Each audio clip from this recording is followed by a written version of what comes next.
Roll call. Director Chuckwan, Director Gedney, Present. Director Grajeda, Present. Director Hawkins, Here. Director Osculi, Here. Director Vasquez, Present. Director Aceituno, Here. President Apodaca. Here. Director Hawkins in the invocation and Director Vasquez in the Pledge of Allegiance. Please stand, bow your heads. Our Heavenly Father, we want to thank you for all the blessings that you've bestowed upon each and every one of us. Please watch over Central Basin as we go into some tough times and make some tough decisions, that each one of us will do what is best for Central Basin. And in Jesus' name we pray. Amen.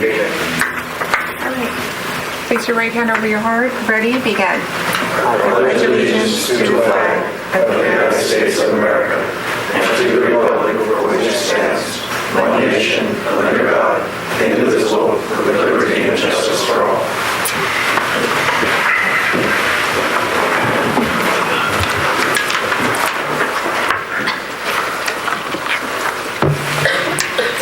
Do you have a certification?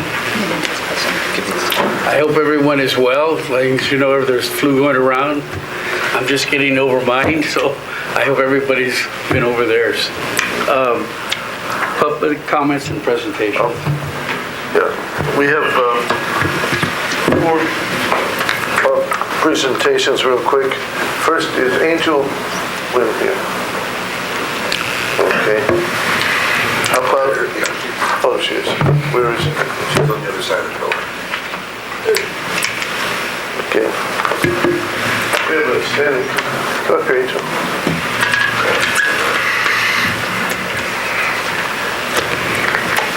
One of the things we like to do is recognize hard work, and recently we had an occasion to do an accelerated 2018-2019 budget. At the same time, we were trying to finish the CAFR and do our regular financials, and as Angel put in countless hours with limited assistance and guidance, and did tasks that were new to her in an exemplary manner, check people's work, edited stuff, and just worked at such a high level for such an intense period of time that she really merits a standing ovation from all of us. So I'd like to give her one right now.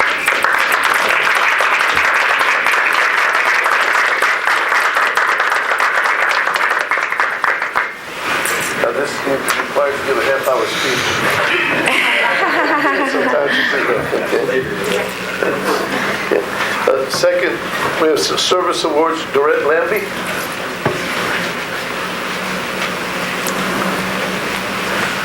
I believe Dorette's daughter, that Dorette Lambie, had completed 3 years of dedicated service. Thank you very much, Dorette.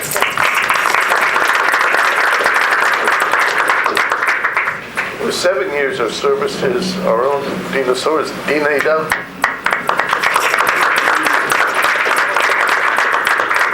And it's hard to believe, but with 11 years of dedicated service, Tammy Hurley-Hott. Wow.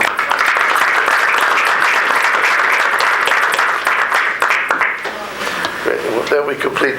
Then we did have speaker cards. I have 3 of them right now. Are there any other speaker cards? Anybody else wants to speak? Please bring them.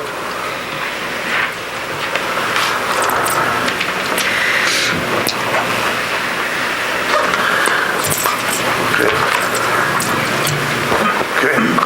The first speaker is Susan Allen from Montebello Land and Water. Hello there. Good morning. My name is Susan Allen, and I'm here representing Montebello Land and Water Company, which serves the greater portion of the city of Montebello and a city within the Central Basin boundaries. Our company does not have a connection to the Central Basin imported water system from the Metropolitan Water District or the recycled water system that Central Basin has constructed in other areas of its service territory. It is from this perspective that Montebello Land and Water Company is opposed to the proposal to assess a charge to our customers to make up for Central Basin's budget deficit. In recent years, Montebello Land and Water finished its pipe replacement program, complied with the governor's conservation mandate, and meets all water quality standards while keeping our rates among the lowest in the area. We did this without any support, financial or otherwise, from the Central Basin. Our company has a long-term capital improvement program, and we budget in a manner that meets our costs without exceeding our budget. We have a reserve account to make up for years when water sales decline, as they must during the drought. And given that we use no services from the Central Basin, it would be unfair to charge our customers for budget deficits derived by services that Central Basin provides to others. We ask the board to reject the staff proposal to assess the meter charge. Thank you very much. Rich Mathis, Golden State Water. Good morning, President, Board of Directors. This is like, not the first time I came to talk to you about this. And I think it might have been like 2 months ago, I brought up the idea of an ad hoc committee that we could look at this. I mean, it looks like there's a lot of the services that you want to provide that the purveyors, some of them don't want, already paying money into other things to take care of that. I don't think we've looked at that. I don't think we looked at the issue of what we just heard before, the issue of what happens if you don't even have a MET connection, you're still going to levy that charge. Those things need to be looked at. A budget. We need to look at the budget. I mean, you know, I do remember standing up here and taking flack from my company of supporting a rate increase last year, a little bit over maybe 18 months ago. And now we're back and we're in trouble and we need to put another Band-Aid. I don't want to do another Band-Aid. I want a true fix. So I'm going to make a proposal to you. I know I'm just speaking on public for the public right now, but I want to make a proposal that we back up. I've told you last meeting, I thought we were going way too fast at this.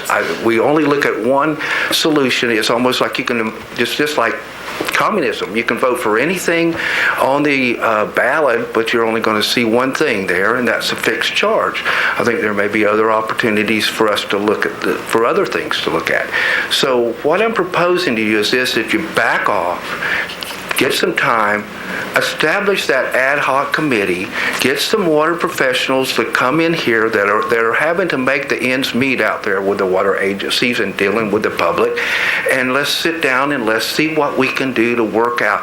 Not just a solution this time, not just a solution that'll last us 2 years, 3 years, a long-term solution for that. Okay, so that's my recommendation to you. I hope you heed it.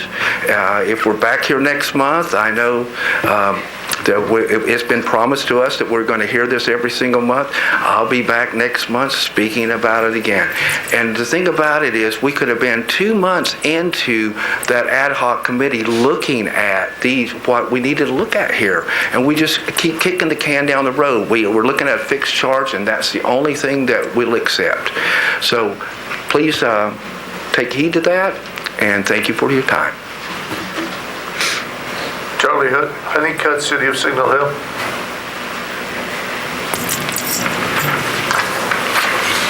Yes, good morning, Chairman and members of the board. I'm here today. I'm Charlie Honeycutt, City Manager of the City of Signal Hill, and I'm here to read into the record a letter from our Mayor, Ed Wilson. The City of Signal Hill is opposing the proposed meter fee unless the Central Basin Municipal Water District Board of Directors demonstrate better fiscal responsibility and a commitment to implement measures that make the agency financially viable. The Central Basin MWD is projecting multi-million-dollar budget shortfalls that are primarily caused by financial decisions made in the past. However, even in the face of this financial crisis, the board has proved unwilling to make cuts to non-essential items. These items are not necessary to carry out the role of the Central Basin. Additionally, the board should show leadership by significantly reducing their conference budget and commit to making structural changes that enable the agency to operate without the need for supplemental fees. Cities throughout the Central Basin service area faced similar budget challenges during the Great Recession in 2009.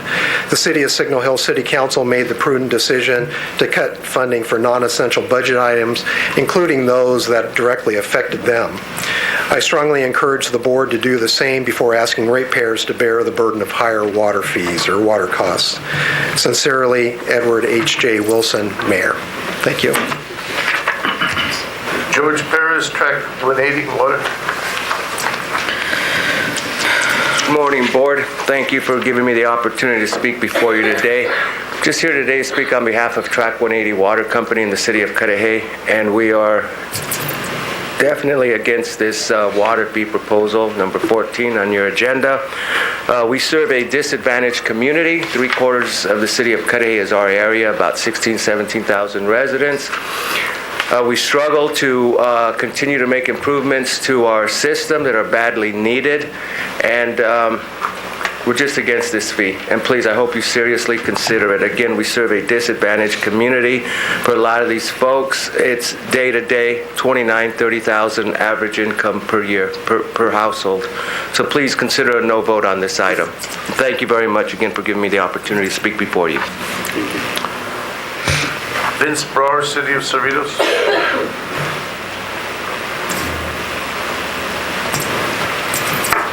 Good morning.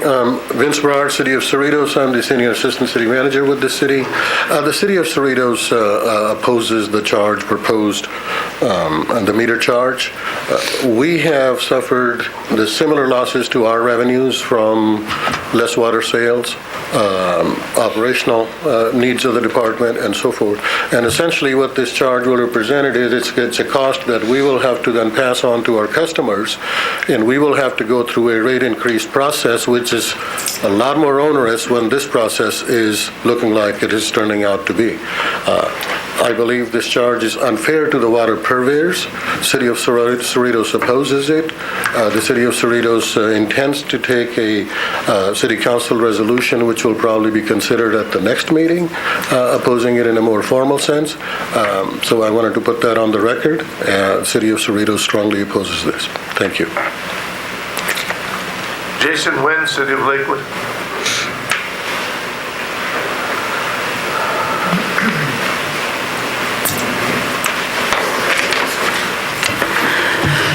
Good morning, everyone. So thanks for the opportunity to speak here. I'm City of Lakewood. I'm Director of Water Resources. As you know, City of Lakewood, the mayor already sent a letter to in December to strongly oppose the rate charge. So Lakewood opposed the approach of a new rate created per meter retail meters. We think it's not fair. It's not adjustable. There's no new type of services. There should not be a new type of charges. It is a common sense and the basic principle. Everyone, individual and agencies, must live with their means. We hire professionals to plan and manage to accomplish that. I try to cite here some recommendation from the State Auditor Report 2015-102 that was released more than 2 years ago, December 3rd, 2015. We recommend that this district improve their revenue estimate. That's 2 years ago. I think the process started before 2 years. Ensure the expenditure are appropriate and aligned with district's mission. So this is a really basic thing. We have to live within our means. One thing I want to share, nobody has a magic solution. I joined the City of Lakewood for about almost 3 years. I learned from the City of Lakewood when the longest, city manager retired, after 40 years as city manager over there. He told us we never had a single year not a balanced budget. So no any layoffs, no increase on the tax on the sales tax in the city for 40 years. As you know, for 40 years and up and downs of the tax revenues. One thing is not a solution. One thing I want to offer here is one thing unique in the City of Lakewood is really maybe contribute to this success. So it's the first and also all contract city in the state of California. We contract out almost all services, effectively manage our cost. The bottom line, we have to live with our means and have to provide service can be justified by the cost. Thank you very much. Mr. President, we've also had received in the last month letters from the Central Basin Water Association opposing the charge, from the City of Lakewood opposing the charge, from 6 mutual water companies including track 180, track 349, Maywood Mutual number 3, and Bellflower Somerset, and Maywood Mutual number 1, and also from the city of Pico Rivera. So I'd like those also entered into record. And that concludes public comments.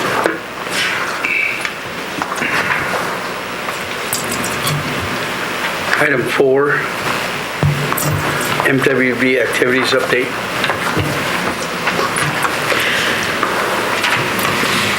Good morning, directors. Good morning. Good morning. I have a couple of quick updates with Metropolitan activities.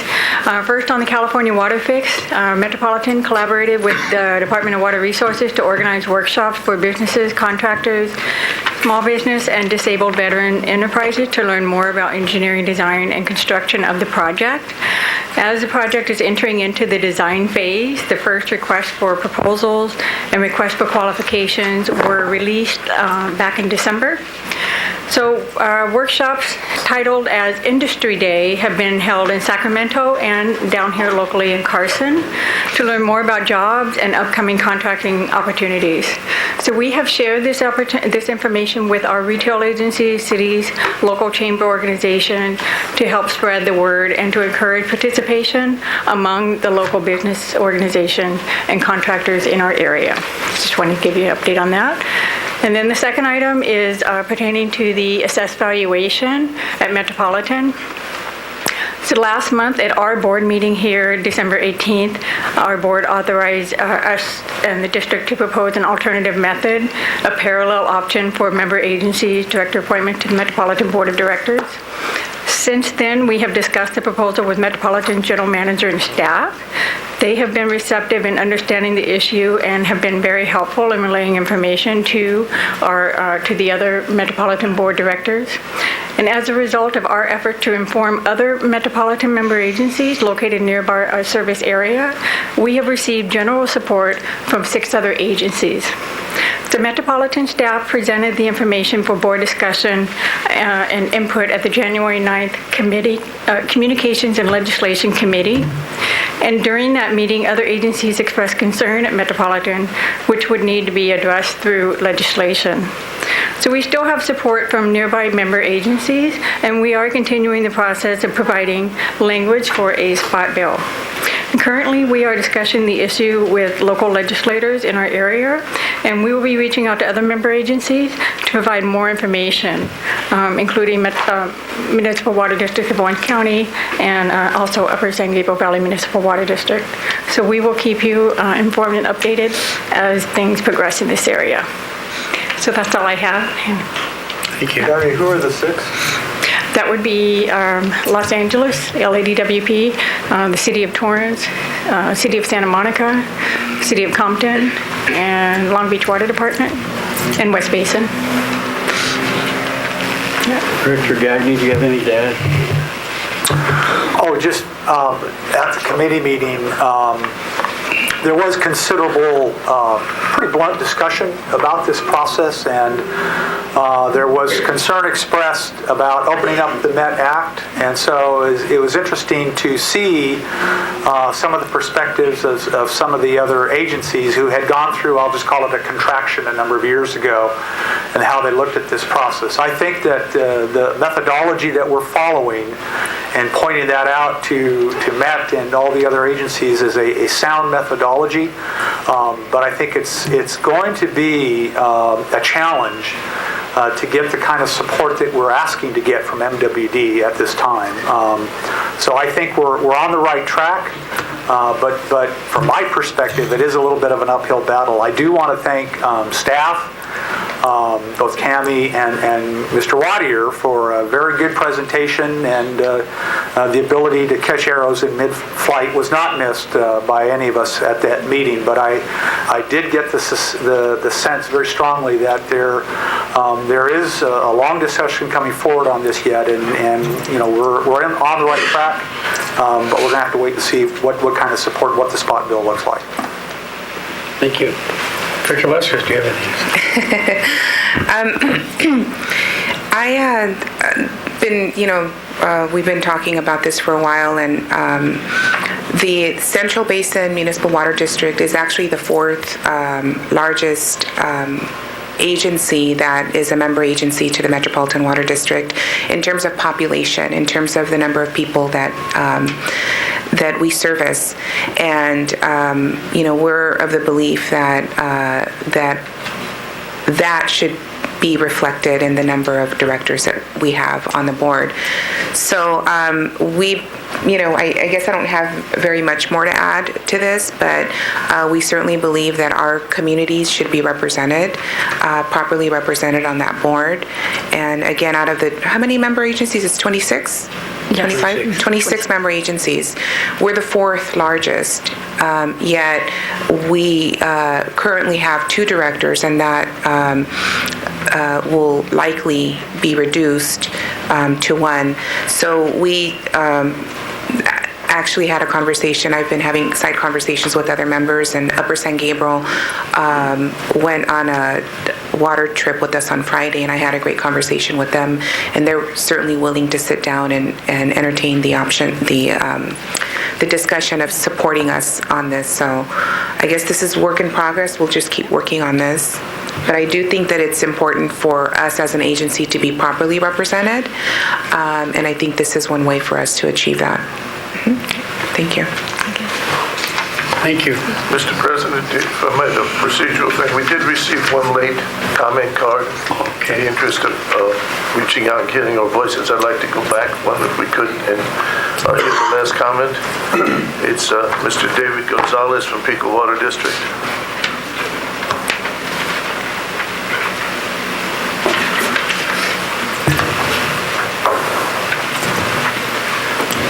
Good morning, President and board members. I really wasn't expecting to speak today, but thinking about it and listening, I'm primarily speaking to the 5 elected officials. I was here last week, when you guys had that workshop, and you had voted on 3 bills, or excuse me, 3 measures that Kevin was asking you to reduce your funding on. And your concern was about your purveyors, the people that you provide your services for. Your primary service is just to get imported water for the purveyors in this basin. You had voted to not to, or to continue to spend, I believe it was approximately $225,000 at that particular workshop. Now this week, you're asking us, are you going to approve an increase of who knows what the amount is? So it's like, last week you didn't want to shave any, or you refused to shave $225 off. I didn't see any arrogance or pride within your decisions. It was just your concern was that you provide these services to the purveyors. Again, your primary service is imported water, not the bottled water, not the education programs. And even it was even suggested that you could come back and revisit these issues when the district can afford them. So I just want to leave you with this. We're not going to pay for it. The Pico Water District, we're not going to pay for it. The consensus against my colleagues is, you guys got yourself into this mess, and you refuse to continue. You refuse to cut back. So we're not going to pay for it. Your credit ratings are going to plummet. That's the reality. We're not going to pay for it. Your credit ratings are going to plummet worse. It's going to, have a negative effect on you guys, and it's just going to cost lawsuits for everybody. So I would like you guys to seriously consider going back and, reducing your budget further, and then possibly come back and ask the purveyors for money, because we're not going to pay it. So thank you for your time. Thank you, Mr. President. We're on item 5 now, annual board reorganization. Okay.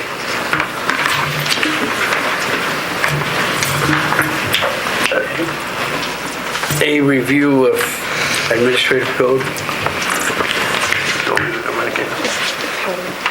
The board each year In January, selects the president and vice president. Motion.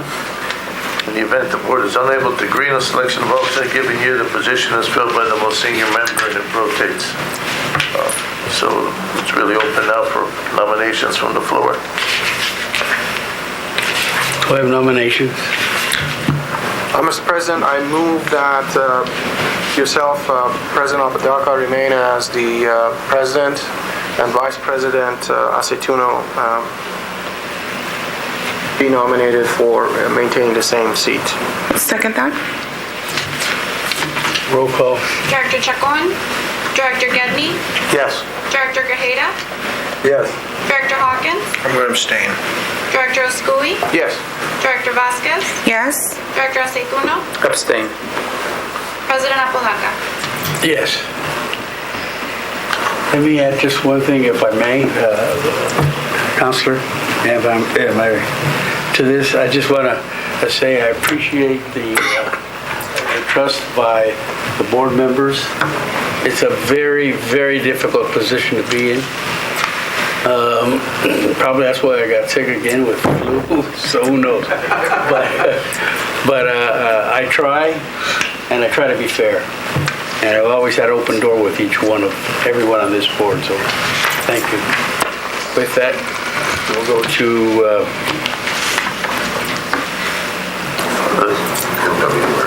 The second item is the selection of MWD representatives.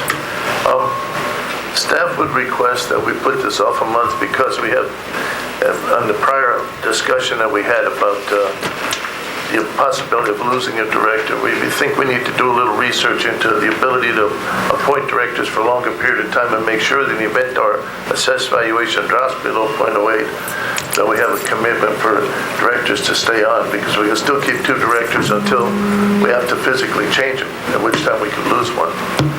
So I've proposed that we give us time to do our research on this. This option just came up recently, and consult with the directors about their willingness to stay on for a long period of time and then bring it back next month. I make a motion to postpone item 5C.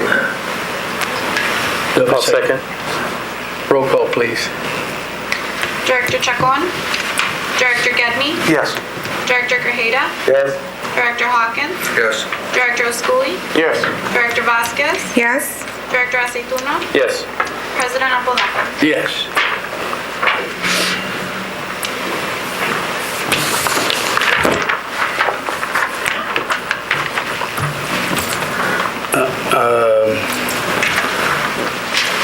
We want to recess to the Central Basin Finance Corporation, and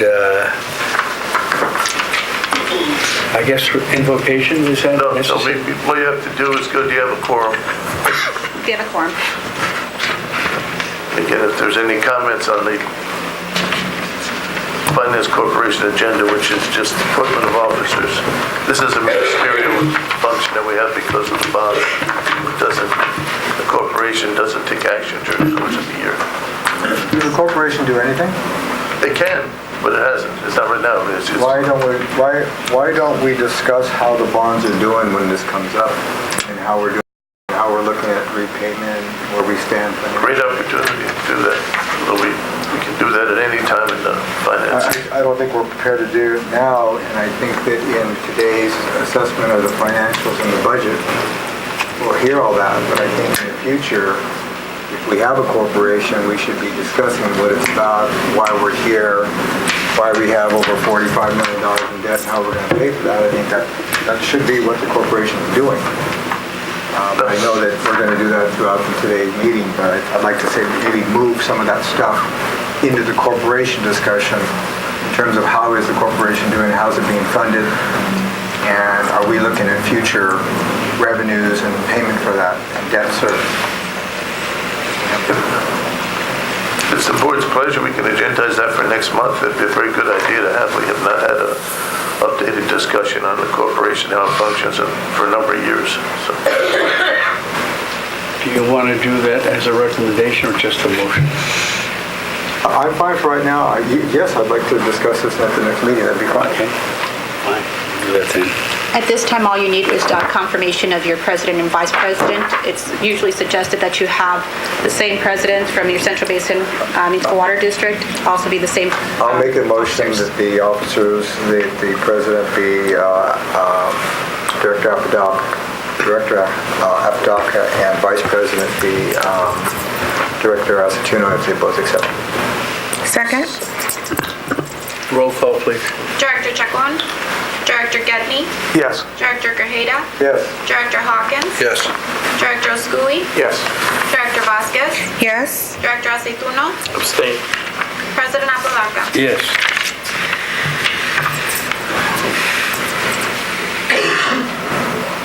We have adjournment of the Finance Corporation. Excuse me, do we confirm legal counsel also? Oh, I'm sorry. Confirmation of legal counsel. Currently, it's stated as Nossaman, who is your legal counsel on this as well. I make a motion to confirm legal counsel as our. Second that? Director Chacon? Director Gedney? Yes. Director Grajeda? Yes. Director Hawkins? Abstain. Director Oscui? Yes. Director Vasquez? Yes. Director Aceituno? Yes. President Apodaca? Yes.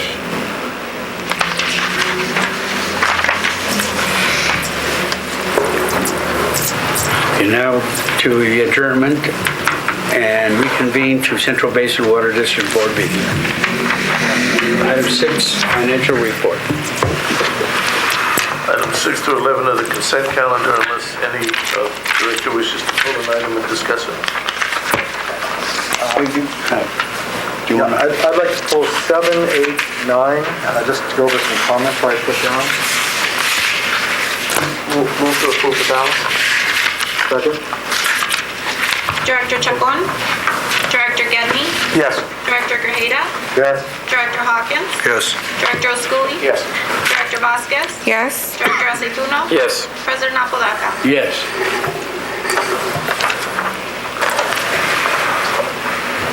On item 7, the budget performance.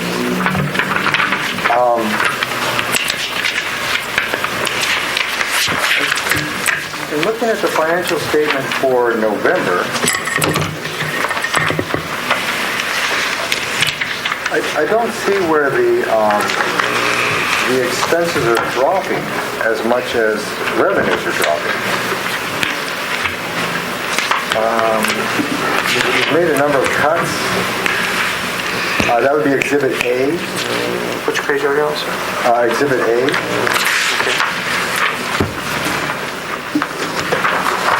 And Exhibit A shows that we're in the red on the revenues, but on expenses, we're very little in the red. With all the cuts we've made, I thought we'd be more in the red on expenses. Is that going to be you, Andrew, or you, Kevin? Well, if you feel up to it, Andrew, go ahead. If not, I'll take it. Or the finance director? Good morning, directors. Thank you for that comment. If you go back to maybe the first page, I'll help maybe answer that question. If you look at the... What page would that be, Andrew? Sure, that's just the first page of the memo. First page. Okay, all right. So, overall, if you look at the first two columns at the table at the bottom, the first column is the 2017-18 budget. So I'm just giving a little context, and I'll go and answer your question. You see the net operating margin at the bottom says that we have budgeted a positive net margin of $1.7 million. If you look at the second column, that 2018 year-to-date actual, it's saying that our performance so far is about $3.6 million. There is some temporary differences, and it's temporarily favorable due to some of the timing of the standby revenues and some of our interest expenses. So then if you look at the top of page 3 of the memo, you can see some of the departments, and that really goes into your question. Overall, we have If you see at the very top in yellow, it says 41.66% of the fiscal year, so meaning we're 5 months in out of the 12. And if you look at the those first two columns, and now we're going to look at the third column too, the year-to-date budget is about 9.7 million in those expenses, and year-to-date is 3.3. The percentage then, if you go to the third column to the right, is 34%. So we're a little we're a little favorable on the expenses.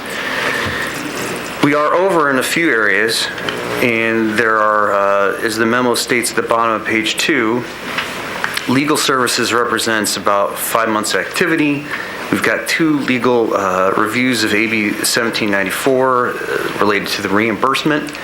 So we've incurred some additional expenses there, also along with the AB 1794 legal expenses.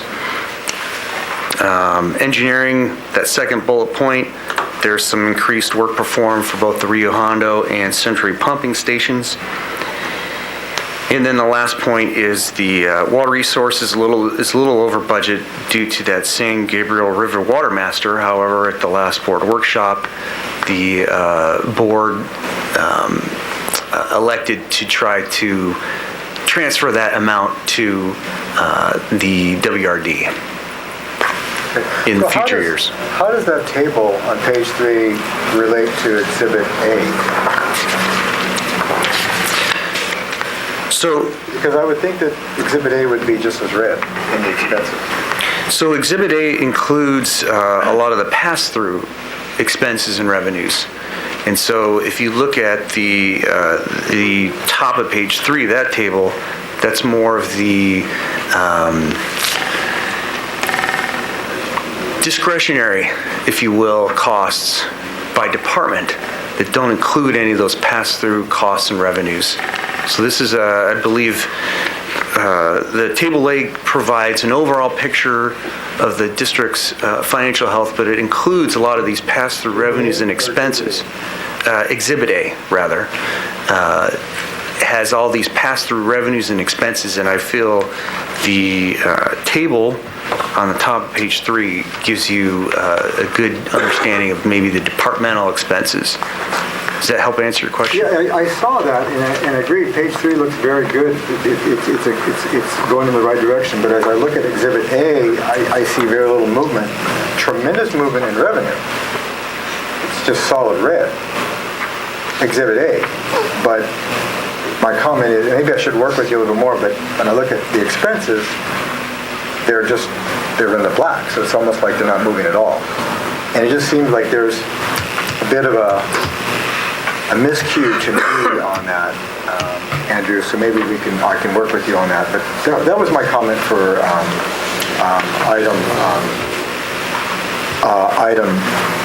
Exhibit B, recycling LRP subsidy. Why is that revenue cut in half in 2018 compared to prior years? Our contract expired. We have 2 contracts on that, and one expired in 2017. The other expired on June 30th, 2017. The other expires June 30th, 2019. So, had we been planning for that to cut in half over the last few years? Yes, as a matter of fact, when I first got here, we actually got the extension for 2 years on one contract through some negotiations that Albert Plimpton did a great job on. But yeah, we've known this was coming. But I think more reason why you hear the purveyors talking about cuts, I mean, that's substantial. That was cut in half. And I don't know that we started cutting until the board expanded from 5 to 8. But yet you guys knew this was coming a couple of years ago. With all due respect, I'm not going to go back and revisit 2 years of operations. Right now, I'd be glad to sit down with you and go through why the decisions were made in 16 and 17. Mr. Hamilton, if I may, Mr. President, the only cuts that you can make would be to the discretionary portion of the expenditures, correct? Yes. And is the difference between Table 3 and Exhibit A primarily because the ratio of discretionary to pass-through expenses are so little that any movement in the discretionary is not going to be reflected accordingly when you go to an exhibit like Exhibit A. Yeah, that's a great way of saying it. We have about $8.5 million of fixed expenses and expenditures, including debt service, and about $12.8 million in this 19 forecast. I'm sure our general manager has mentioned that and may mention that in our next, further in the conversation. But there's almost two-thirds of our... In the direction we've given, further into this, we've cut over $1 million in expenses going forward. That's right. Why wouldn't that show up in Exhibit A? It does show up, Director. If you go through item by item, you can see where the cuts were made. It's just hard to pick out in a summary like this and say this, because, for example, in engineering, we showed it going up now, but the expenses for a chief engineer are gone from the spreadsheet. And it's a question that came up in the Finance Subcommittee. As we go along and the cuts were made, and we have 2 rounds of budget cuts, the budget was adjusted accordingly. So the budget that you look at today includes those costs, whereas when we adopted the budget in June of last year, those numbers look different. So you would see the $1.2, $1.3 million worth of savings reflected there. I just wasn't sure if this is in November, we don't have it in December yet, and maybe it's going to be stronger in December. My next question was on item 8, and I know that item 8, which is fiscal year contract report, this went before the Finance Committee. Did you, because of the state that we're in, did you review all of these contracts? Some of them, do we continue to need them? Do we still need them? Because some of them are outside of 2018. Did you guys go through each one of these in some kind of depth to find out, do we still need these contracts? We don't have time, I think, today because there's so many of these contracts, but did the Finance Committee go through these line by line and find out if they're still needed or if we can get out of them because to save money? You did not? No, actually we did. There is a chart that is provided to us that includes, that includes the same exact chart. That includes all the contracts, questions were asked, and what you see before you was decided that for the time being we need to stay with those contracts. Now, doesn't mean that the expenditure is going to be the same level, but if POs are issued and contracts have already been awarded, they are there. But going forward, if there's no need for the contract. Once the contract expires, if you don't need to, if you extend it, you don't extend it. Well, some of these contracts are through the end of this year, through 22. Well, it just seems that a more... Director, excuse me, you guys went through this? Yes. The committee went through this fine-tooth comb? I don't know fine-tooth comb, but it was a comb. All right. No, we did that, and I tell you, again, a number of these contracts were awarded some time ago. They are valid contracts. That doesn't mean that we are going to expense the amount set aside for those contracts. If the services are needed, we would, and if they are not, we are not going to. A number of those, you will see there hasn't been any movement at all. And then when it comes time, when the contract expires, if there's no need for it, we're going to discontinue those services. Kevin, have you looked at any of these contracts to see? I've looked at every single one of them. I'm glad to go through with you. Okay. We do that. And the way this is broken down, this is actually an extremely transparent document. It has every contract we have done. Some of these are contracts for example, an easement or something like that. It appears on here every quarter. The ones you really want to look at are the ones in blue for the short term, and those are the newer ones that are highlighted. And those are informal solicitation and formal solicitation. Those are actually contracts for, say, engineering services or consulting of some type that go out. And if you look at those, you'll see there's very little activity going on. My question isn't the transparency. It's one thing to put the name of the contract on there. It's something else to know what the contract is for, why it was issued, and if it needs to continue because of the situation we're in now, as opposed to when the contract was taken out years ago? That's my question. So even though I have titles there, I don't know what these contracts are for.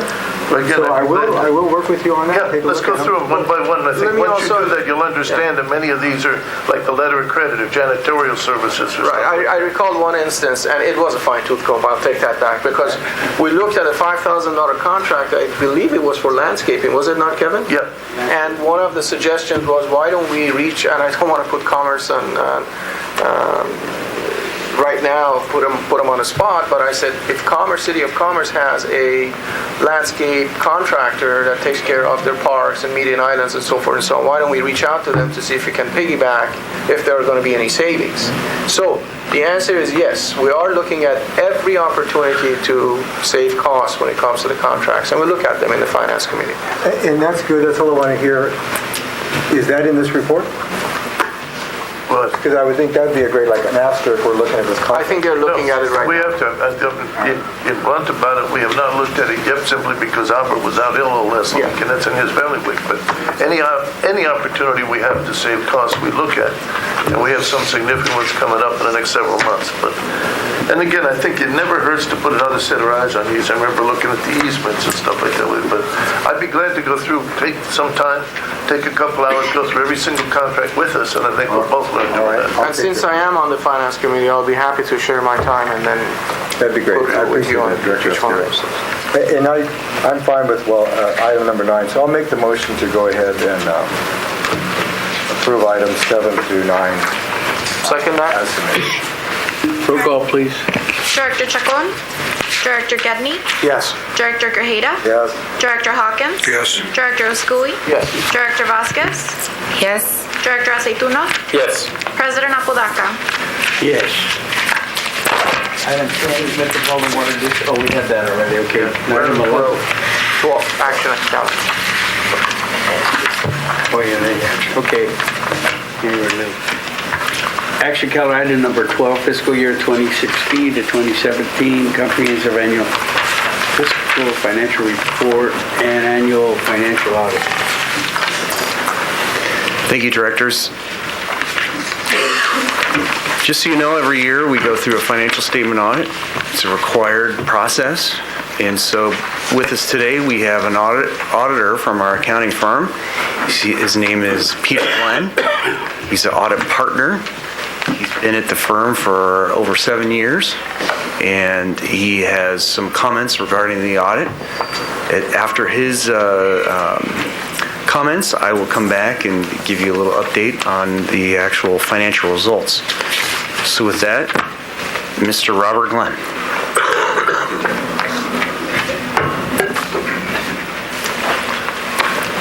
Good morning, board.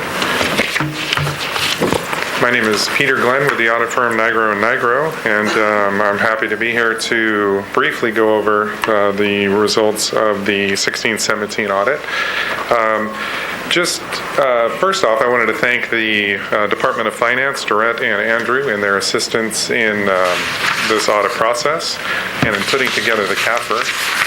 Our particular role in all of this is not to put together the report itself, but really to express an opinion on the amounts that you see represented in the report. So an audit really isn't, let me tell you what it is first. It's to express an independent opinion on the financial statements that are presented by the district here. What it doesn't do, and sometimes it's a bit of a surprise to people who are maybe less experienced than you in the process, is that it doesn't specifically look for fraud, waste, or abuse. There are types of audits that do those things, but a financial statement audit within our scope is to express an opinion on the amounts that you see in the report. So our opinion on the financial figures that are presented in your CAFRA this year is an unmodified opinion, which basically means that we feel that the amounts as presented fairly represent the status of the district. So that could be, I know unmodified doesn't sound like the most exciting thing, but it basically says that the amounts as presented, we are in agreement materially with what they say.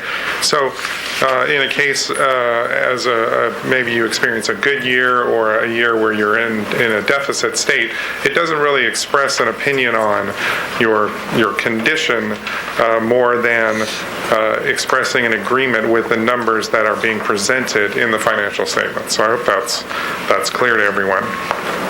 And I know that everyone has received a copy of their report. I'm not going to go into a lot of detail with any particular page or any particular amounts that you see in the report, other than to say that, again, that our opinion was that they are materially fairly stated, which provides a limited measure of assurance for you and for the community as they review these amounts. The financial statements are divided up into various segments, so I just wanted to point that out. We have the management discussion and analysis, which is a requirement under GASB. Those are on pages 21 through 27. The basic financial statements, which are kind of your nuts and bolts, are on pages 28 through 30. That's your balance sheet, your income statements, and your cash flows. And then the notes, which if you want to get down into the weeds, if you will, those are on pages 31 through 62. And I just wanted to call out some attention to page 48, which discusses the refunding that the district decided to go through and to reduce some of the shorter-term debt on their COPS. And so that's all reflected on page 48 with kind of how that was handled, detailed on the amount that was refunded, and there's a table in there that shows your longer-term payment schedule in one-year increments for the first 5 years, and then in 5-year increments beyond that. The last thing I wanted to point out to the board is there is some OPEB schedules on page 65. There's also some net pension liability schedules. Those are some recently, the net pension liability is a recently changed GASB. The OPEB is going to experience a change under GASB in the current year, in the 17-18 year. So just kind of a heads up, if you will, on that process, if you're so interested to look into that. But that is, in a nutshell, a very quick overview of your CAFR, and that will bring an end to my comments. And if there's any questions. Questions, anyone? Thank you very much for your report. Would you please highlight the debt coverage ratio of the district historically, last 3 years, and where are we today, and the trend? I think I'm going to... Andrew's going to do that. Defer to Andrew here. Okay.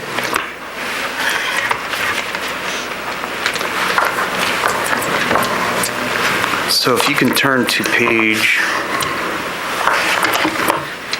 87, you have your attachments with you, your packet with you. In the current year, the fiscal year ended June 30th, 2017, that's in the far right column. You can see there's 5 years there presented on that page. If you want to go back to page 86, you can see 2008 to 2012. So if you look almost toward the bottom of the page, you'll see a highlighted or a bolded section, and the debt coverage ratio for 2017 is 0.77 times, or 77%. If you go back to 2016, go left one column, that's 1.17. And if you go back even one further year, 2015, the debt coverage ratio was 1.57 times.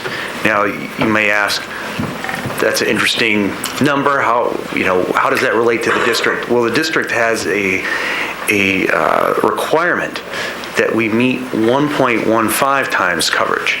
So if you start at 2015, 1.57, we met that minimum 1.15 by about 0.4 times. In 2016, 1.17, we barely made it. The minimum was 1.15. However, in 2017, the requirement of 1.15 was not met, substantially lower at 0.77 times. So the requirement of 1.15 is not a unilateral requirement that we have placed on ourselves. It's actually a requirement by those who have financed us, correct? Correct. We agreed to that, though. In each of our debt coverage bond indenture agreements, the debt coverage requirement was 1.15. That was something that we called out and we agreed to. Correct, we agreed to that. That is it's a pretty standard item. Most government agencies do agree to that similar level of debt coverage. I presume that if you don't, either your rates are going to be higher or you won't be able to secure the funding that you need, right? Yes. And I actually have a few prepared comments that will probably address that further. Before we do the prepared comments, and I know we want to try and prevent going back in time, but I think, this table in front of us kind of leaps out at us all, and we need to cover it. 2013, 0.20, 2014, 1.03. What did we do in those conditions at that point in time for the debt coverage? Kevin? At one of those times, it is distorted because they had basically bought back their bonds. So they took money out of reserves to buy it, so that would distort your debt coverage ratio that year. That's in fiscal year 13. If you look down to one of the first rows under debt service, you'll see 1.464 million. That was part of the calculation that the total net debt service, that's a tongue twister, of $4.6 million for that year is substantially higher than the subsequent periods. So you can see that's where that came into effect. Okay. So that was our 0.20. What about 1.03? What occurred at that point in time? Kevin, under 2014. 2014. And Kevin, I know this may predate you. No, but I believe that was the time that we were just beginning the change of the district, and legal expenses were significantly higher that year. And also there was a moratorium on sale of replenishment that year. So the combination of those two, revenues were down and costs were up, and so. Okay, well, I point that out because seems to be some periodic repetition of what we're going through, specifically coming up with item 14. That has occurred in the past, and we seem to take some actions, and then we're back similar situation. So I just wanted to point that out. Andrew, thank you. Go ahead and go with your prepared remarks, but I just wanted to point that out. And if you go back to explain a little further your question, back to page 79, you can look in the fourth column over, seasonal water. And for both 2013 and 2014 fiscal years, that represents our replenishment water. We sold no replenishment water in either of those years. So there's a little bit further explanation. So I'll be brief.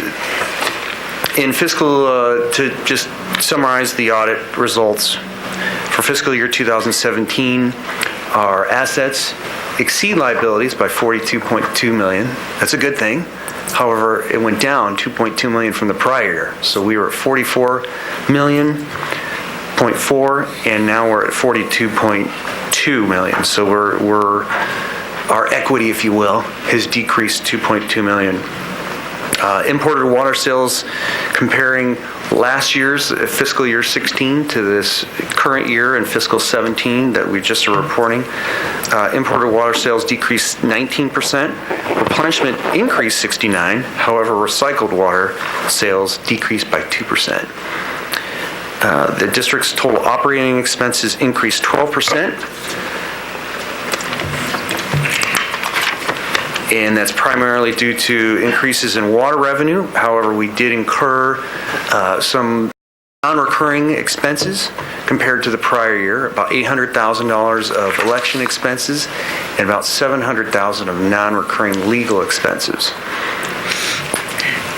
In 2017, the district obtained its first rate increase in the last 5 years. And as I mentioned, the debt coverage ratio is 0.77 times or 77%.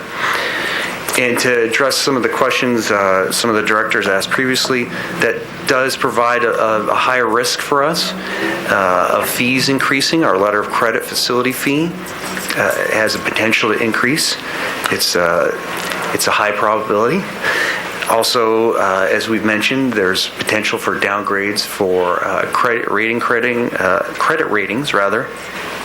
And this just shows, like I mentioned at the Finance Committee, a greater need for financial stability, which will be discussed at later in the meeting.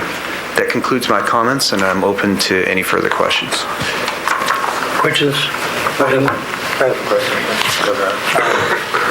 Observation, page 33, compensated absences, item 4.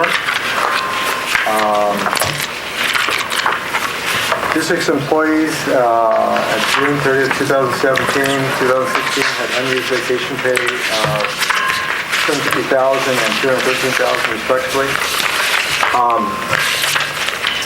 If they're not taking vacation because they're working so hard, does that increase overtime too?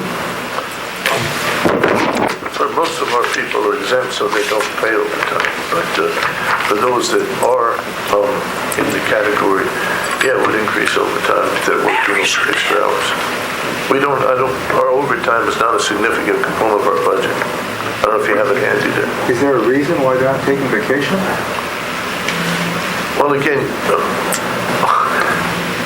many of the hours that you see accrued, the extra hours there, are senior people who have an extensive vacation. And frankly, we have not had a moment in the last couple of years where I could say, hey, everybody needs to take a month vacation. I encourage people to take it every year.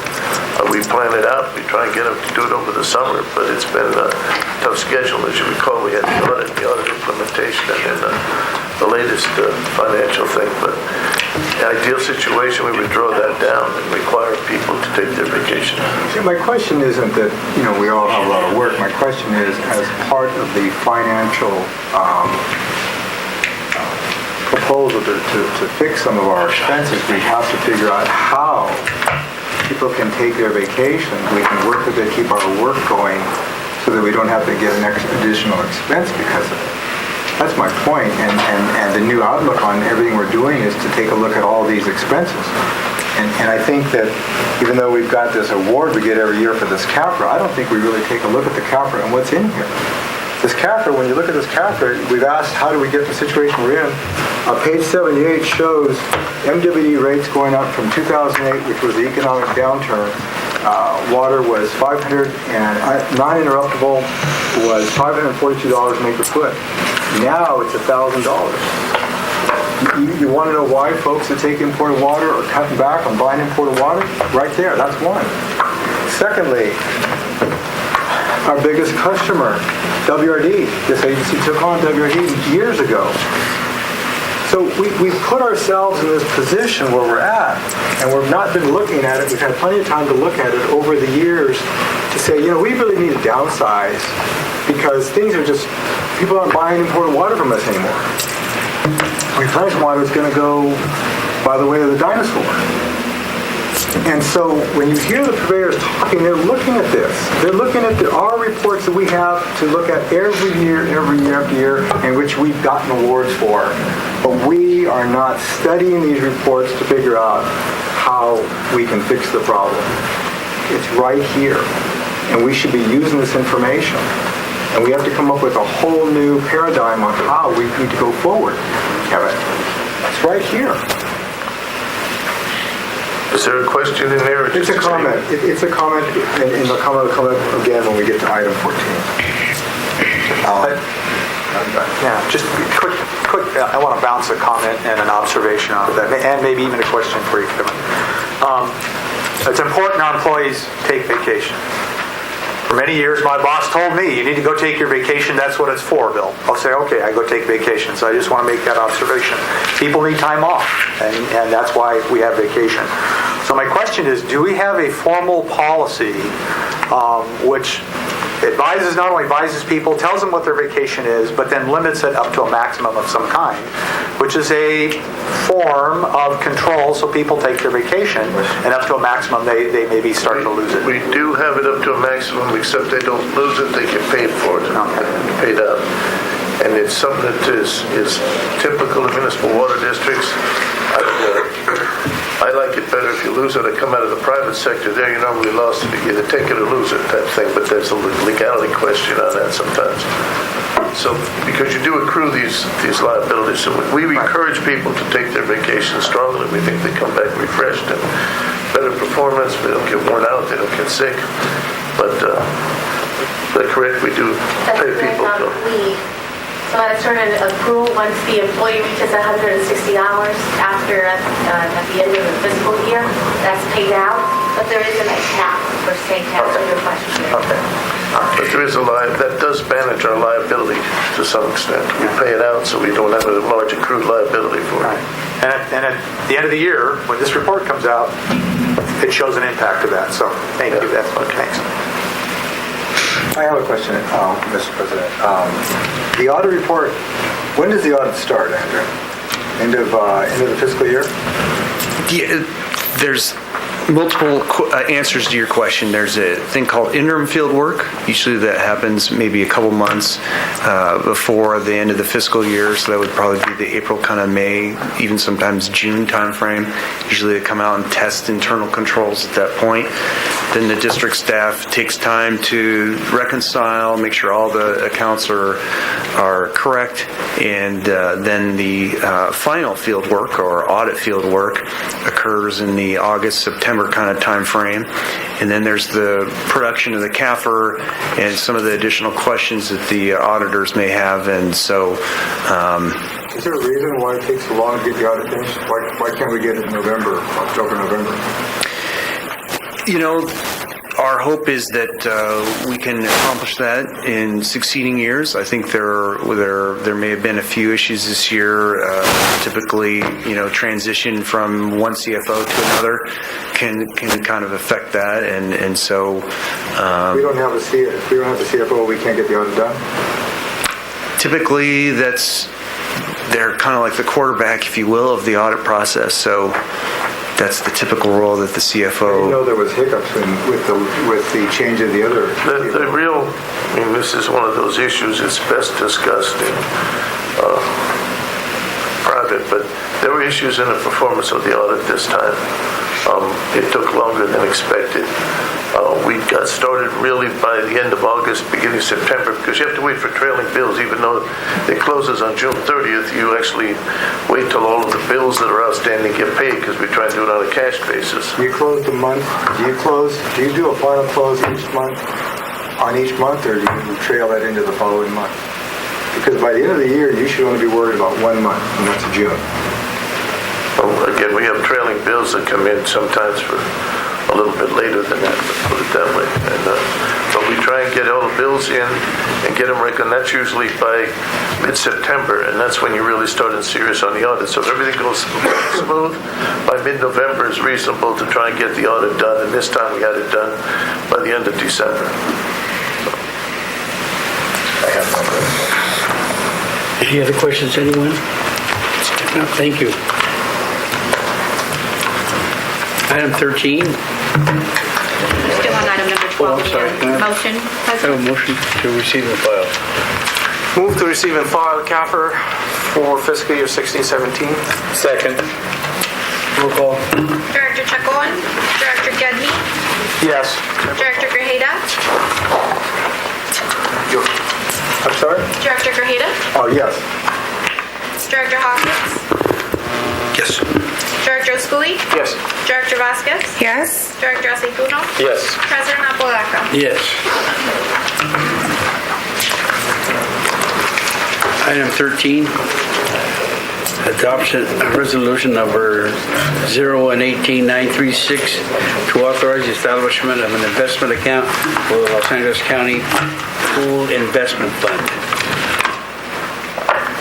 Hello, directors. Again, I think I have a permanent space here at least through this item. So thank you very much for passing this out of committee. Staff is pleased to present to the full board an opportunity to earn additional interest income, approximately $8,000. This is also an item that the full board considered at the last workshop. In essence, we're currently in a pooled investment fund. It's called the Local Agency Investment Fund. That's put on by the Treasurer of the state of California. And each county also has a discretionary, or can have a discretionary investment fund. And Los Angeles has that. We've contacted them. They have the ability to invest the district's money. And so you do a comparison between what LAIF, the Local Agency Investment Fund, earns each month and what the LA County Pooled Investment Fund. And so if you see the table at the bottom of the first page of the memo, you can see how in the LA County Investment Fund has outperformed the Local Agency Investment Fund, the county versus the state, substantially over the last 18 months. So with that, staff is happy to propose adoption of the resolution allowing the district to invest with the county pool, and we expect about an $8,000 increase in interest earnings each year based on current balances. With that, that concludes my presentation. I'd be willing to take any questions. Did this go before the Finance Committee? Yes. Yes.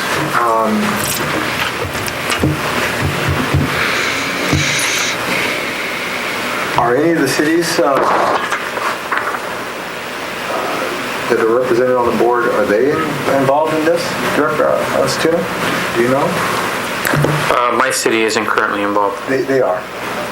Okay. They're not. They're not.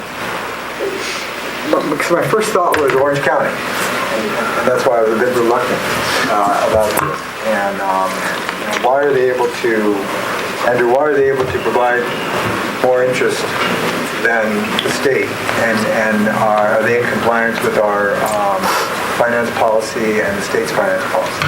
That's an excellent question. So I was able to attend recently, within the last couple of years, a conference. It's the California Municipal Treasurers Association. It's something the district is a member in. And I was able to ask that question. Orange County had a better rate at that time compared to LAIF. And so I posed that question both to the treasurer of LAIF, who was attending the conference, and the Orange County Investment Pool. And their answer was the longer duration. So they have investments for a little bit longer period of time than what LAIF does, and that allows interest rates to earn higher interest rates. If you look at the top of page 2, maybe anticipating this question, if you look at the second line, you can see the weighted average days of maturity are 588 days. LAIF is usually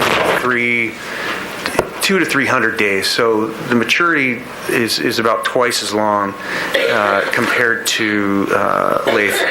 Also, to further answer your question, if you look at that table, you can see the actual investments that the LA County Pooled Investment Fund invests in. So they have certificates of deposit, which is about 11% of their portfolio. They have U.S. government and agency obligations, which are about 62%. And the third largest investment, if you will, those top three is commercial paper. That's about 27%. They do conform with the state investment code. Their investments are a little bit broader than the investments that the district has. However, LAIF is very similar in their investment policy. They do have some items that the Central Basin does not have. So we feel that their portfolio is very conservative and shows some of the restrictions and the learnings that some of the county from Orange County what they've learned in the past. What other municipalities are involved in this, Andrew? There's quite a few. I don't have every listed, but they provided a list. I'm sorry? Can you name 4? I believe Lakewood is in. I believe that, I think if I remember correctly, I'll have to, I don't want to guess right now, but the list that they provided, just the ones from the last 2 years, there's at least 8 that had joined in the last 2 years. In the local area? Yes. In definitely Los Angeles County. Can we take our money out right away? There is, our initial investment has to stay in with the county investment pool, the pooled investment fund, for about 6 months. So we feel that there's adequate liquidity. It's so good as you can take it out within a day. After that 6-month period, we will be able to, within 24 hours, take our money out. For me, this is too new. I'm not prepared to vote on this today. It's up to the board, but I just need to study this more since I'm just looking at it for this board meeting. That's my comment. Mr. President, quick follow-up question. On page 1, we've got a graph on there, and green performs much better than blue. I don't know if there's some secret code there or something, but I note that the chart starts in June 2016. If we were to extend this back a number of years, what would the chart look like? I mean, would it be a very similar pattern, historically higher with LA County as opposed to where we are today? Absolutely. Okay. And I guess not only cities, but is West Basin in this? Is Upper San Gabriel in this? What other agencies might be in this? That would be good information possibly to have as well. And you may already know that. Sure. I know that the AQMD has, in Diamond Bar, they have, I believe, 50 to 100 million in it. I just don't recall the list, but it's quite extensively adopted by many local agencies throughout Los Angeles County.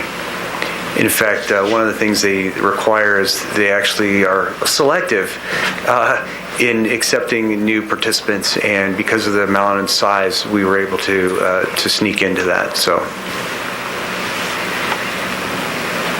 What are the benefits of us doing this? So it does conform with our current investment policy, which the 3 largest investment principles that the district and other districts have are safety and liquidity, and then we can then think about yield.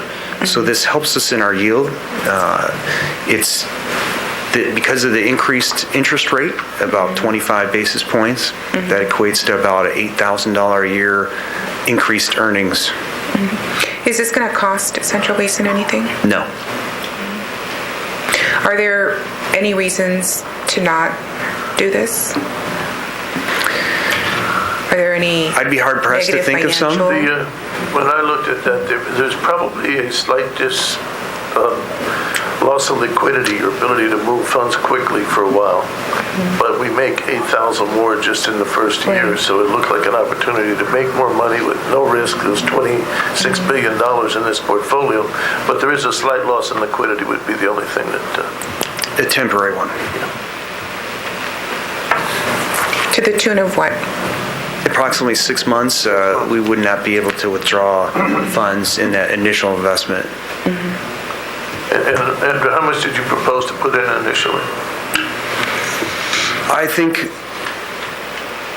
we could take the amount in Leaf, that $2 million, and probably move all that over. If we felt we could we could probably do $1 million initially, and then maybe a week later put the next $1 million in to kind of cover ourselves a little bit more. I don't want to try and game the system. Because only that initial investment has to hold for 6 months, so. Thank you. You're welcome. Mr. President, if there's no further questions by the board, I will make a motion to approve authorize the district to establish an investment account in the Los Angeles County Pooled Investment Fund, and have the president sign the resolution number 01-18 2018-936 Second? as approved by the committee. Roll call, please. Director Chequan. Director Gedney. Abstain. Director Grajeda. Abstain. Director Hawkins. Yes. Director Osculi. Yes. Director Vasquez. Yes. Director Aceituno. Yes. President Apodaca. Yes.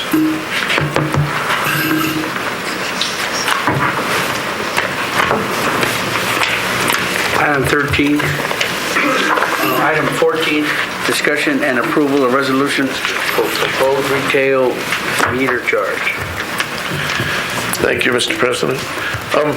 First, I'd like to say that I appreciate and understand the comments that were made here by the retail agencies. This isn't a position you want to be in.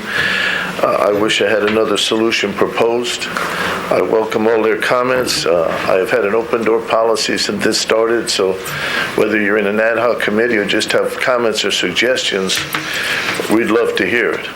I'd also like to point out that what we're doing today is requesting that the board establish this fee as a tool that it can use. We're not setting the fee today. We're not even committing that we use it. If there's someone can come up with another way to do this during the rate-making process, which still has to start. So this is just adoption of the tool for the rate-making.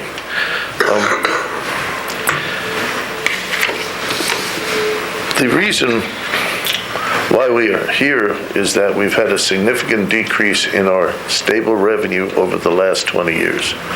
Our potable sales have gone down from 58,000 to 18,000.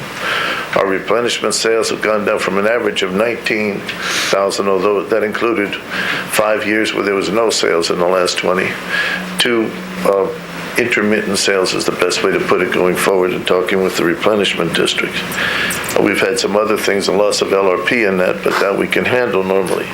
But it's a significant decrease in potable sales. And the value that this district provides is not measured solely by the potable sales that it does. Just being a metropolitan means a tremendous benefit to an agency, whether they take water directly or not, by being in the service area. And proof of that is over the last 20 years, this district has sold over 400,000 acre feet of replenishment water and over 1 million acre feet of potable water. So even if you didn't take it, your neighbors did, and that enabled the groundwater basin to survive during droughts. It enabled the area to grow far beyond the local resources. So you have to be a member of the Metropolitan Water District in this day and age. And that means you need an agency like Central Basin and the basic planning services that we provide. Now, whether they need other services is something that in the budget process we address every year, and the board makes a determination. There are a couple of issues that get glossed over when we talk about people saying, well, I don't use your services. Actually, you do, because you're in Metropolitan and your basic water reliability is underwritten by it. And without a charge like this and without a reliable sale of replenishment water, there's no way for any revenue to compensate the district for its services it provides you. And again, I'm not talking about how much that cost should be. I'm just talking about the basic fact of equity that everybody who benefits from being metropolitan should pay the local agency something. That's something, the detail that we work at as we go through. We have, as Mr. Hamilton presented, we have a need for financial stability to meet our bond covenants. We have sold bonds in the past. We have made commitments. The volatility of our sales and actions in the past have prevented us from doing that. It's my fiduciary duty to present you with options that will enable us to make that despite the volatility of our sales.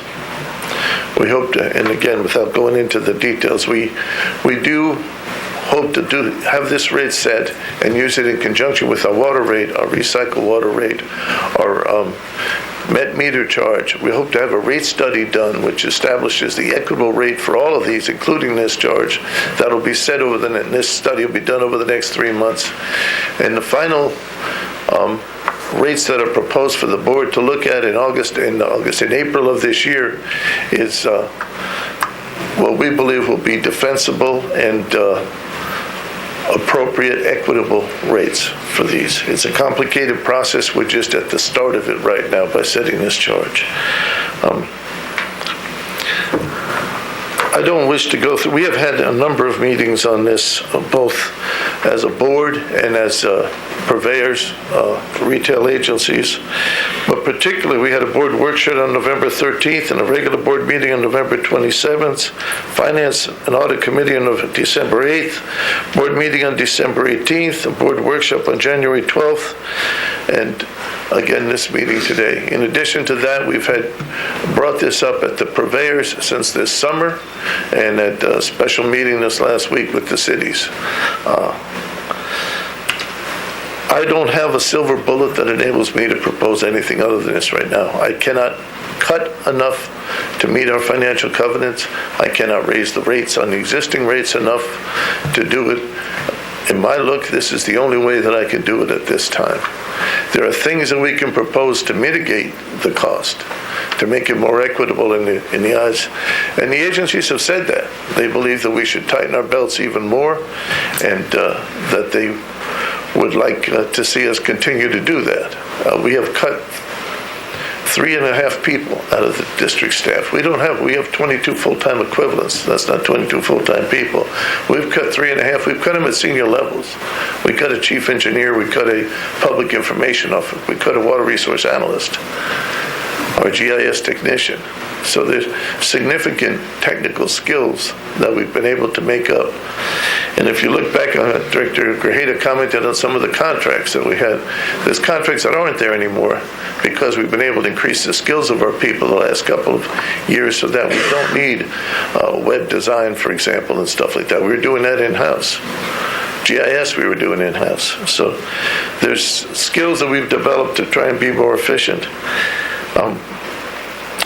At this time, I don't see an option for this district in terms of going ahead financially other than to adopt this charge and then work together over the next 3 months as we do the budget and we do the rate study to come up with something that is, if not supported by the member agencies, at least accepted by the member agencies. I think to do that, we have to put every option on the books in terms of Mr. Mathis said he had some ideas on how we could reduce cost. I welcome it. I mean, many of the folks who spoke are people that I've known through I know Rich for more longer than that. They're very capable managers. They have idea. I'm welcome to it. But for now, I simply don't see an option. So my suggestion, or my recommendation, is that the board adopt the proposed resolution. And with that, I'm open to any comments that the board may have. I do have a question. I know that I had asked for information from the staff about when the purveyors had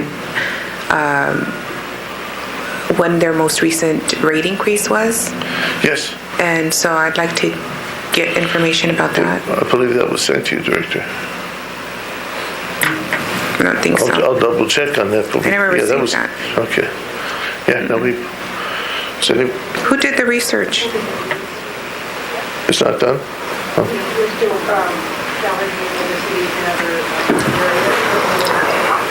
Okay, so it was never sent to me. Okay, sorry about that. I thought it was. Yeah. Director Vaz was going to ask what that's needed for?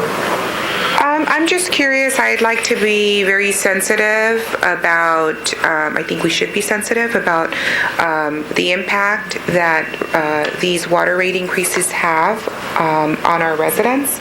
Because whether it's you as a purveyor or... Our water rates or the rate that we're talking about right now from Central Basin? Actually, both. Yeah, because they all impact the average resident, yes, right? So when you raise your water rates, it impacts... We go through Proposition 218, right, which means the ratepayers can vote against it if they want. Do we go through Proposition 218 here, which means the purveyors can vote against it if they want? No, we go through Prop 26, which has more lenient requirements. There's a huge difference.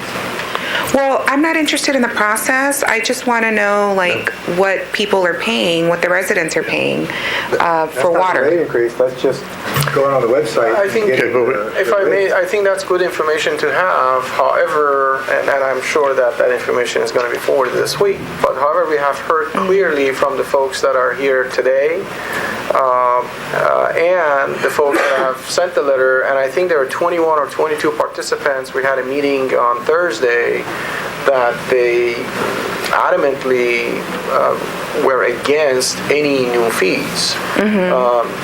Precisely because of the same reason, because either they have to absorb it in their which is very hard to do for them, or they have to pass it on to their ratepayers, which means they have to go through the process of 218, which no one wants to do that. Right. No one wants to do that. Right, So. which is, a concern for me because, we're having this discussion, I'm having to vote on this, so I'm very sensitive to, the residents of our district, and so I'm really interested in knowing. And I apologize, Director. I thought you had that information. I'll get it to you by tomorrow.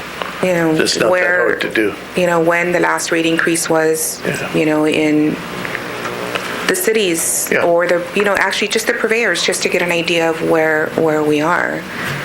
Yeah. For my own analysis of this. Well, I think we've heard from our constituents, the purveyors, and they're not there yet. They've not seen. They've been asking for cuts. They've been asking for more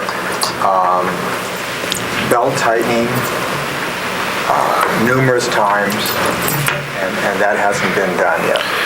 And with all due respect, Director, when you say it hasn't been done, we have cut in real dollars $1.3 million out of our budget from April last year to now. And I mentioned 3.5 people. I didn't talk about the training, the staff raises, et cetera, that have all gone by the wayside. So to say we haven't cut isn't correct.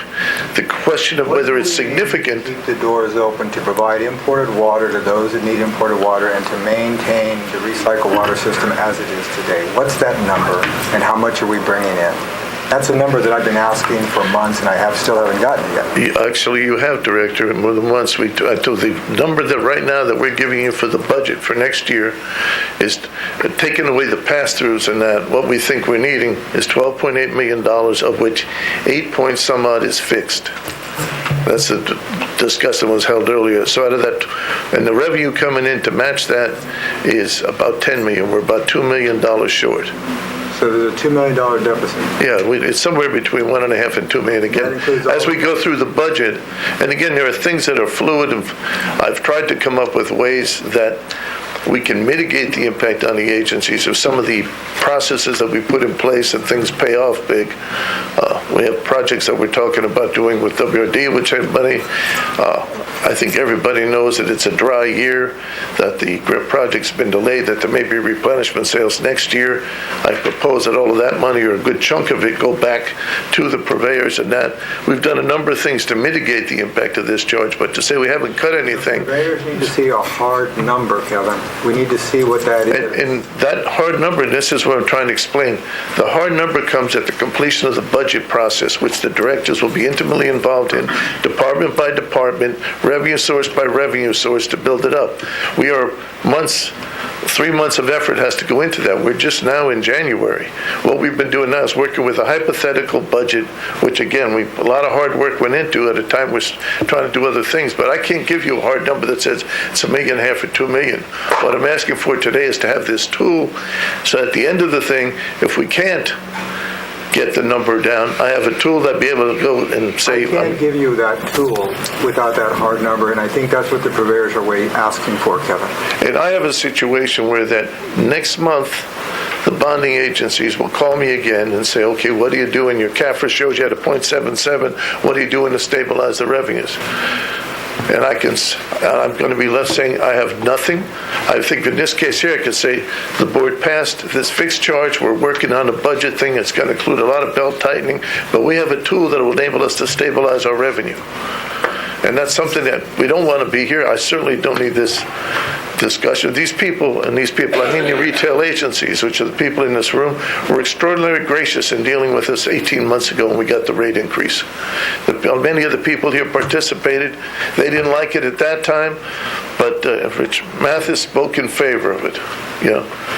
As he said, I'm sure he got his hands slapped. That's why he's not willing to do it now, until he sees that hard number. Yeah. Well, again, I can't give you the hard number right now. At the end of the budget process, I can. But I can't do a budget process without knowing what my tools are. I also haven't heard from all of the elected officials on where they stand on this issue, and I'd like to hear from them also.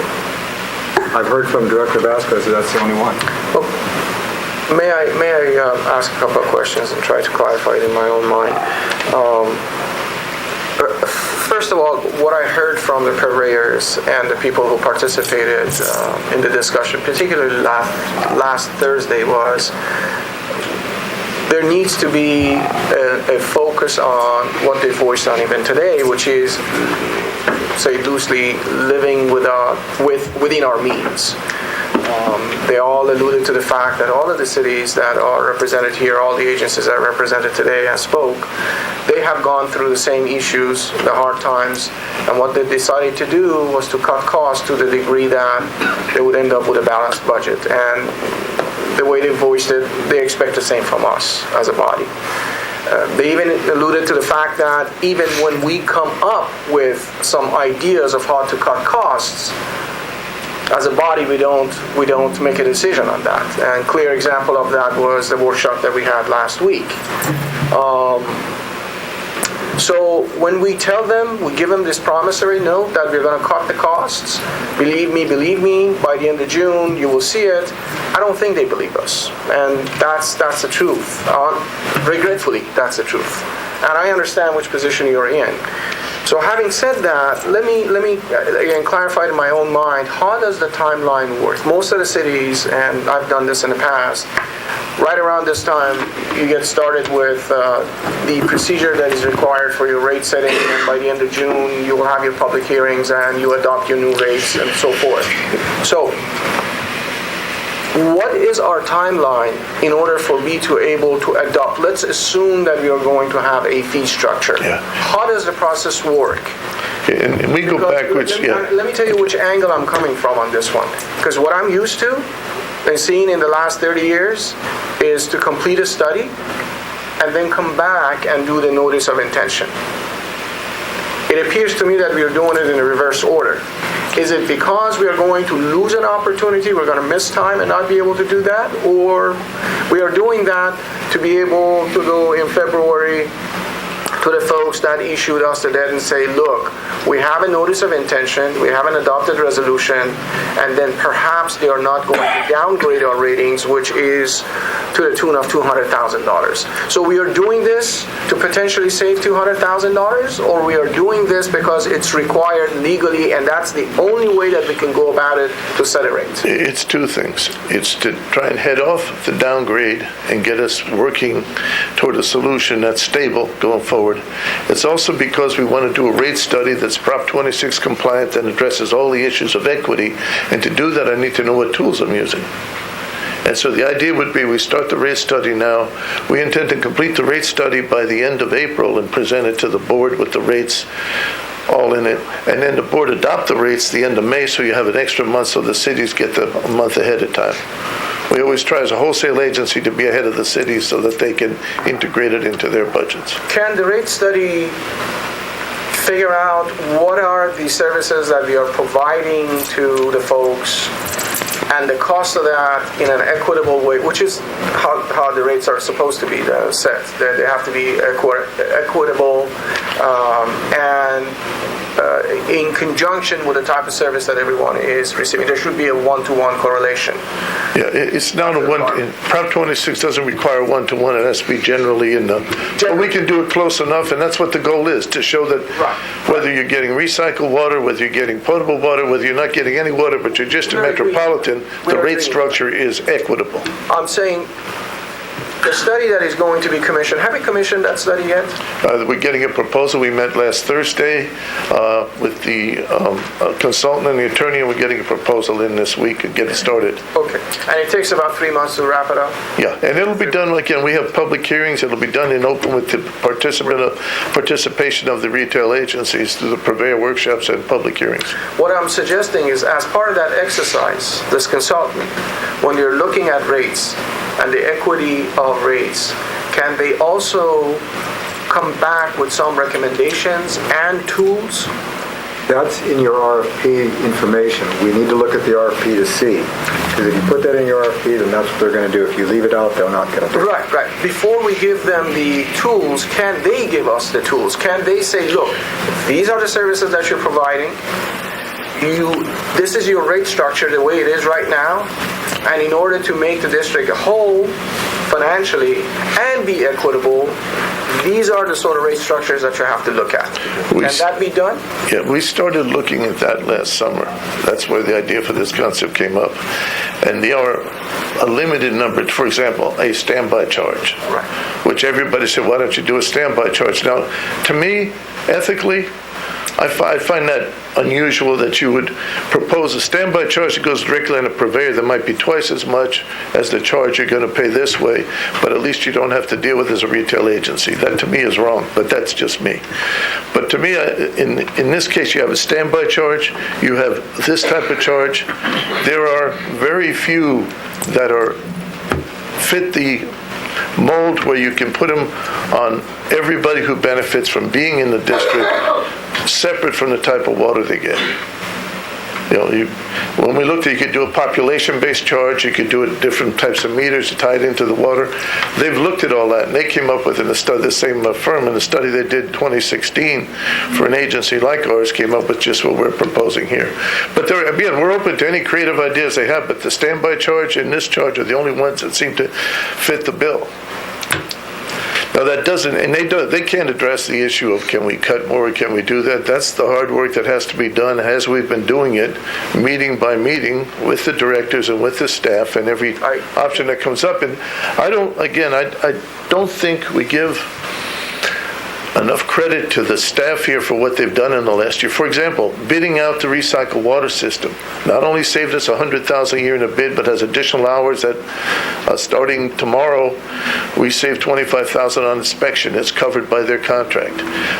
The work that was done on the battery project that was just adopted is going to save us $70,000 to $80,000 a year. They keep coming up with ideas like this and implementing them. They use the stairs and not an elevator. That's a $60,000 expenditure that we need to do one of these days. Thank you. But Kevin, I think you're misreading some of us on this board. There's not a question for me whether they're doing their job or not. The point is, can we afford? Can we live within our means? Why aren't we living within our means for the past 5 years? This issue has been going on for a long time. Your award-winning CAFR reports show this year after year after year. You finally, with a presentation months ago that you gave us, you guys finally got it. We're not making any money. It's going south. And we're saying is we have to, you're here today, you hear major city managers, public works directors, you come to this meeting and they said, live within your means. And don't come to the purveyors and ask us to bail you out again. But if you have to ask that question, make sure that you've reduced as much as you can to get as close to the bone as possible, and then we'll talk. I don't believe you heard today that they feel that you're there. I heard every word that was said today because I've heard it not just today, but I heard it last Thursday, last Wednesday, and the prior week, and in numerous calls and phone calls. I get the message just fine. That's not a question. The question is, what options do I have in exercising my fiduciary duty as the general manager of the district? I have no option right now but to come in here. Cutting is not a solution at this time. You simply cannot cut your way to financial stability. Second, it's not equitable. Why is that? Because there are agencies that do not take a drop of water from this agency and do not use other services. Say, forget the fact you take a little bit of recycled water. Your agency is a perfect example. You say, we don't need... We take recycled water is not a perfect example because we take recycled water. You have agencies that take recycled water and imported water. Yeah, there are agencies that don't take any water from us, but they still benefit from being a metropolitan, and they require this district as an entity to be there and do what they do. How do they benefit? 400,000 acre feet of water that went into the groundwater basin. Okay, and will continue to. 1 million acre feet that was distributed to their neighbors. WRD for that, and they charge you for that. They pay your bill. And that's right. And going forward, they're not going to do that except intermittently, and we cannot count on that for stability. Second thing, they benefit from the 1 million acre feet that was distributed to others around them, so that didn't put a demand on the basin. The whole growth of Southern California is predicated on being a metropolitan and providing the economic and water resources stability. Of the 26 member agencies, there's only maybe 1 or 2 that do this fixed charge. That claims this equitability. The one who does it actually has 250,000 acre feet a year of sales. Is that MoDOT? Yeah. Who else? I don't have the study in front of me. We did do a survey on that. I think there's 2. Upper District has one. Upper District does not have a fixed charge. They're bringing in recycled water to replenish the basin, like WRD. They're acting like WRD up there. I don't believe it's the same vein as what we're talking about here today. Do you have the... Upper District has it in... Yeah. It's not a confirmed. WRD, Upper San Gabriel Municipal has taken on the position of bringing in water into the main San Gabriel Basin because they have no WRD up there. And they're bringing in imported water. And they're charging all the purveyors because they know they needed imported water. We'd be doing the same thing. If we didn't have a WRD, all of us would be saying we want replenishing water into this basin, and if we have to go through Central Basin Municipality, that's what we would do. But we have WRD to replenish the basin. You still don't understand that the variability of the demand, we're not talking about whether today or tomorrow, the variability of the demand, you cannot opt out of Metropolitan Water District and say you have a reliable water basin here. You're not going to be able to treat your way out of it. And you talk to WRD staff, they'll tell you the same thing. Will be years when they won't take it, and there'll be years when they'll come to us for 20, 30,000, but we can't budget for that. Our decline in potable water is the same thing. It's, we used to sell 50,000, now we sell 18. That is a great news for the purveyors. It's cheaper water that they're getting. It's work that was done in the basin thing, but we still need to exist and do our job. And it is not a horrendous cost for what we're doing. The cost we're talking about here in this charge is like 50 cents per homeowner per month or something like that. A very small charge. Now 50 cents is still 50 cents. It's $6 a year. Do we still have the bottled water program? Did we drop the bottled water program? No, we did not drop the well. We declined to do that. Things that we could do, we're not even doing, but that the purveyors can afford 50 cents on their bill. It doesn't seem like it's reasonable to us, Kevin. That small charge, it's just a small charge to you. But a small charge to this agency, we're not willing to do that. Kevin, I would just add, and again, I appreciate you, attempting to come up with a matrix or a construct of how we go forward as a district. And as we said on January 12th, and there was a lot said January 12th, and I would urge the folks in the audience to go back and look at that record and what occurred at the workshop. We just don't have that out at this time. But there were a lot of things said, a lot of options on the table, and certain actions went forward in any regard. I would go back, number one, on your timeline. The reason we're considering this now is the bonding agency, so I'll just make an observation. You've got a proposal on the table, you've got a meeting coming up in February, you have a number of people in this audience who do not agree with where this is headed. Would it be better, when you meet with that agency in February, to at least have on the table something you can offer that says we are working with the purveyors to come up with what we ought to do to put together for Central Basin? What I heard also today in the public comments was a number of purveyors say, we're willing, beyond the meetings, beyond the board meetings, beyond all of this, to work with the agency, our agency, and come up with what should we look like going forward this year? What should we look like in the next 5 years? Because the proposal we have in front of us, which does not have concurrence, is for an agency that looks a certain way.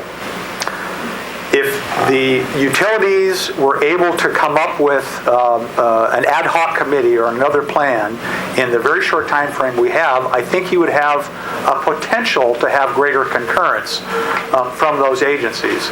Of course, it'd have to happen quickly. You'd have to have a lot of volunteers to do that. I think you have in this room those volunteers. So, Director, we've had an offer to do that out since we first started talking about this. Everybody's very busy, and my office has always been open. I've never turned down a meeting with a retail agency. I've never failed to give them information that they wanted. Some people have come in. Very few have said, let's sit down and work it out together.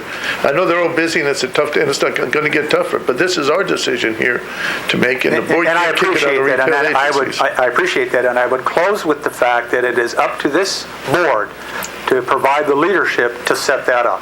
And so that's on us.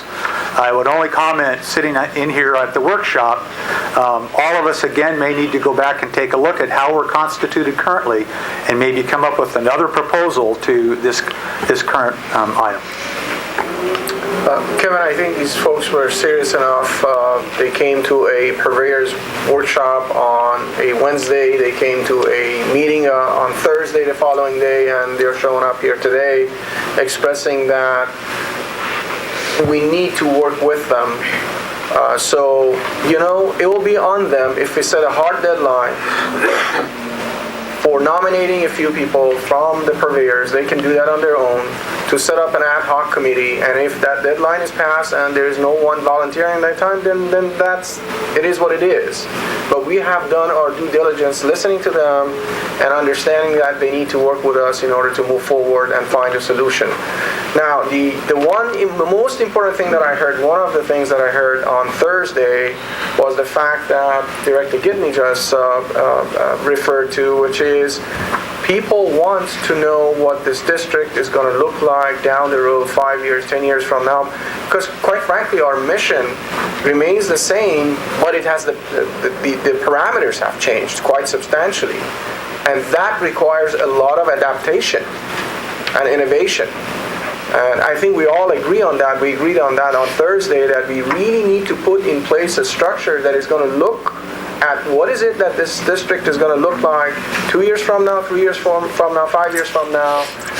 By number one, adhering to the mission it has set, by serving the 1.6 million population, but doing it in a way that we are not being confronted with structural deficits every 2 or 3 years. Director, that's an excellent point. I agree with everything you said. It's actually how we started out on 2015 by doing a strategic plan, open participation. We addressed a lot of issues. We blew the demand projections on the water, flat out. None of us, not me, I didn't expect the demands that dropped from 28,000 to 18,000. We thought it was a drought related, would come back, they didn't. Having said that, we knew that replenishment was coming.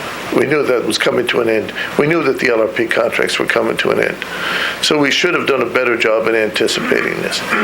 What I'm asking you for right now, though, is to understand that at this time, you can do two things. One is adopt this charge without setting it as a number. Let's do all the work we need to over the next 3 months. If we come back in the end of April, at the end of the rate study, and we've had all this input, there are additional cuts, identify whatever, if we can eliminate the need from the charge, make it our charge of last resort. If we do need to charge, make it one that is mitigated by other things that come on later on, like sale of replenishment water or some of the projects we're talking about implementing. Do something that works together, because this flat out just not do it going forward. There is a bleak financial picture that I can paint and just say we're going to be working with the retail agents to come up with something between now and June. I need to have a charge to be able to say, this is our backup. It's just a backup. We've always said that. If we can solve it another way, we will. But I just see to kick it down the road, what's going to happen? We do this study, we come back again in April or May. We will not have a rate study done that incorporates this in it. So we haven't met the equity obligations. You need to do things in a timely manner. We started on this process and opened it up last October. We started on this, opened up in October. We probably should have had more work done till date, but I'm looking at I need real numbers, and I feel like this charge is a blank check. when we set charges, we know what those charges are going to be. You're saying it's just a tool. I may need, I may not. What's the tool? What are you going to tell them? What are we talking about? What do we tell our constituents? Or is it $1? Is it 50 cents on every? Well, again, this is where you have some control, Director. If you can say, okay, what if you told me, Mr. General Manager, you told me so far to date that it's going to be somewhere between $1.5 million to $2 million based on our preliminary calcs. What's $2 million? Well, that's a $6 charge. We're going to cap this charge at $5. Come back. You can set parameters like that, and I think you probably get a consensus of the board if we look constructively to it. My problem is I'm in a time bind. I need to get a budget done. I need to get rates set. I need to do it in an open, transparent manner in accordance with the law and achieve equity for everybody in it. So I cannot wait and start it in June or July. I need to have the tools now. But again, doesn't mean we stop the process. So there are many things that you can do to control the process and mitigate the impacts, and that's what I've been trying to get across to the directors. But I proposed cuts. Not all of them were accepted. I understand that. Others have said, well, you don't do this, this, and this. They don't walk in my shoes. They don't see the benefit of what we do on some of this stuff. I've not done a good job in presenting that. For that, I'll apologize. But I don't have another option than to recommend that you approve that charge today, and I will continue to work closely. Any ad hoc committee or anybody at any time, be glad to, any ideas they have to reduce costs, increase our revenues other ways, and come up with a solution that meets everybody's needs. Kevin, Mr. President, I'm going to ask one last question because most of the questions, I would like definitely to hear from the other directors, the other colleagues in here to see their point of view on this, but can the study include this tool as an option? The rate study? Yeah. We could do it with either or. Scenarios, this including? Yeah. Okay. Yeah, we could do it as an option in the thing.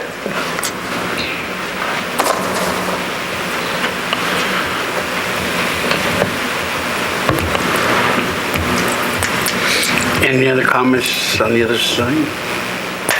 Well, I guess I should say, one of the things I'm worried about is our credit rating, our line of credit, and our bonds, what are coming up. They could literally wipe out our reserves if we don't have something. So I don't know if this is the answer or what it is, but those are the things I'm worried about right now is our bonds ratings. We're looking at millions and $1 or $2 million each time we do anything with these bonds, and they're coming up again. And we just paid $250,000 for a letter of credit, and that could go away real quick if we don't do something. And that's why I'm not sure exactly what the answer here is either. I like what John just said about this is an option, because what I understand right now is this is just a tool we're talking about putting in place for now. It's not using it. We're not using it at this point. That comes later on if we need it. It'll come the end of April when we bring the rate setting to you. So I think that's where we probably have more of an argument, and hopefully we have more numbers to work off of. But I'm worried about you not having the tools to go to the bond people and go to the banks to keep our rates as low as they are. We just had one increase, I forgot what it was now, because we were downgraded, and we can't afford to do that again. Our reserves have gone from about $28 million 6 years ago down to about 10 right now. That's not acceptable. And that's why we need to start looking at that side very closely.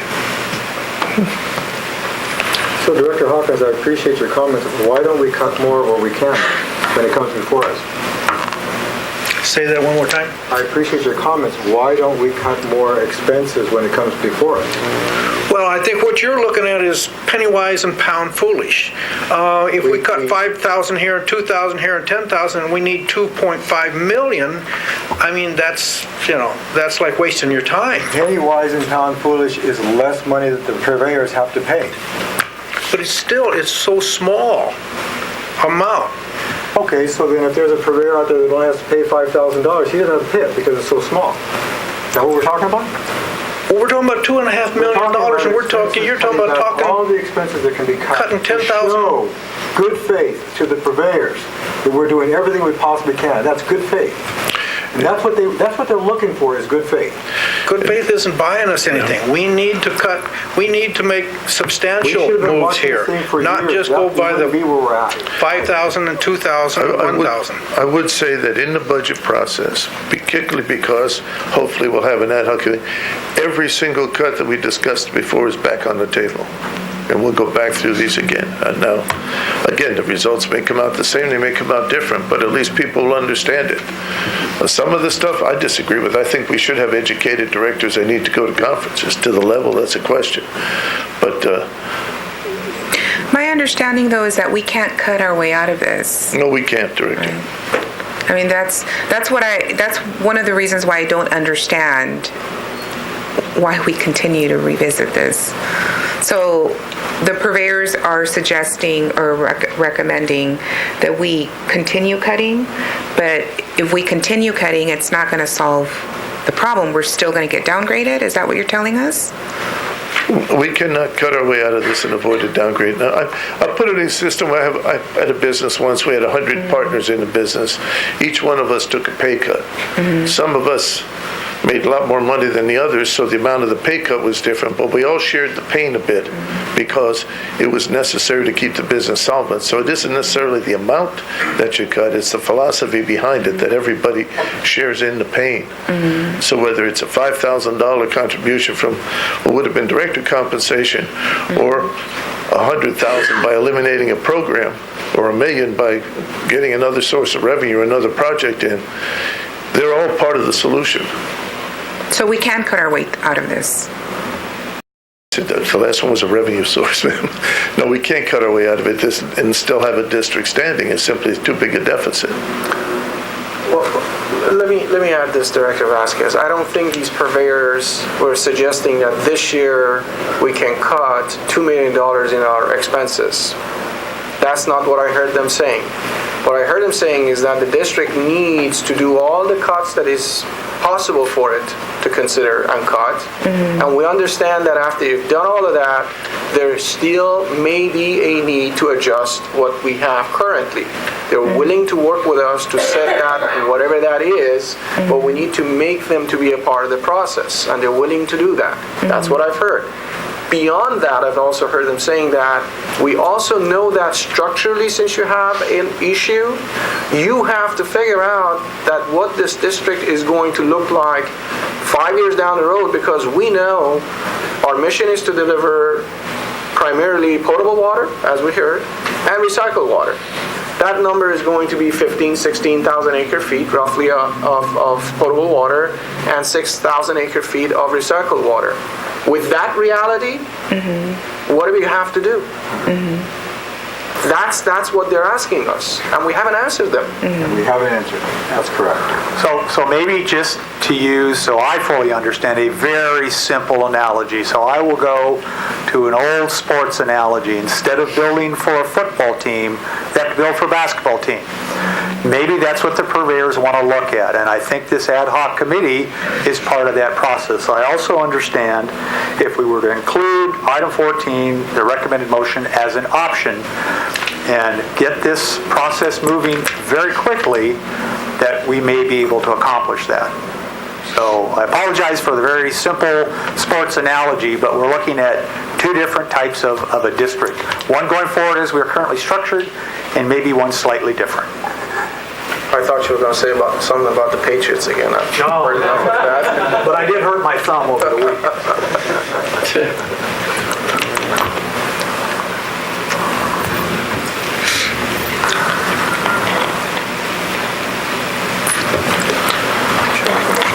So the current recommendation is the motion that is written up in the staff write-up there, that there are ways to modify that if the board wishes in any way that would make it more palatable or understandable or,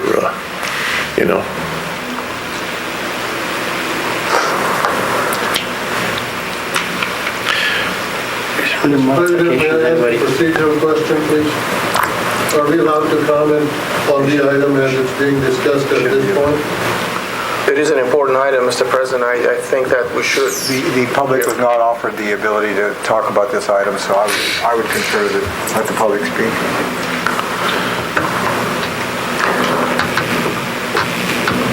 Ms. Fletcher. Good to see you. Thank you. I appreciate a lot of the comments that Kevin has made, and he's offered a lot of explanation. I don't envy his position where he's standing here today. I've been in this business a long time myself, so I understand what he's facing. Having said that, I believe the issue is this. You have a bond rating issue coming up within a month, which is a big concern, which may lead to an additional expense for the board. What is proposed before you today is an action which you believe will help you deal with those agencies, that we have this tool in place. To me, what that represents, though, is a false promise. Because you're saying, but we don't have to use it. We may not even impose it. We simply want to have it available. I am the bonding agency, and you're telling me this, but without a guarantee that we may or may not even do it. What value is it? The minute you give me that and tell me that its purpose is keep my costs for bonding agency and my ratings lower, is an implied promise. We intend to use it. With results, it will bring in revenue. We just can't tell you how much it's going to be, but it is a promise. So while you may say, well, we're really not adopting anything today, you are. By default, you're making that promise. That is not acceptable to us as a purveyor. If you intend to actually adopt it, which is how it'll turn out to be, this is step one of that. If you intend to do it, then we should know what that number is so we can take a position. We as a purveyor can weigh what our options are. We can have all the workshops and all of that we want. I give Kevin all the credit. He's been very, very helpful in keeping the issue in front of everybody and being discussed. But this premise that we're really not doing anything today, that is wrong. You are doing something today. You're taking step one of a two-step process. And if you're telling him otherwise, oh, this is a tool, therefore, keep our ratings better, it'll cost us less, but we may not even use it. Trust me, bonding agencies, I've dealt with bonding agencies for a long time. They are way smarter than the rest of us. Okay? That's my comment. Thank you.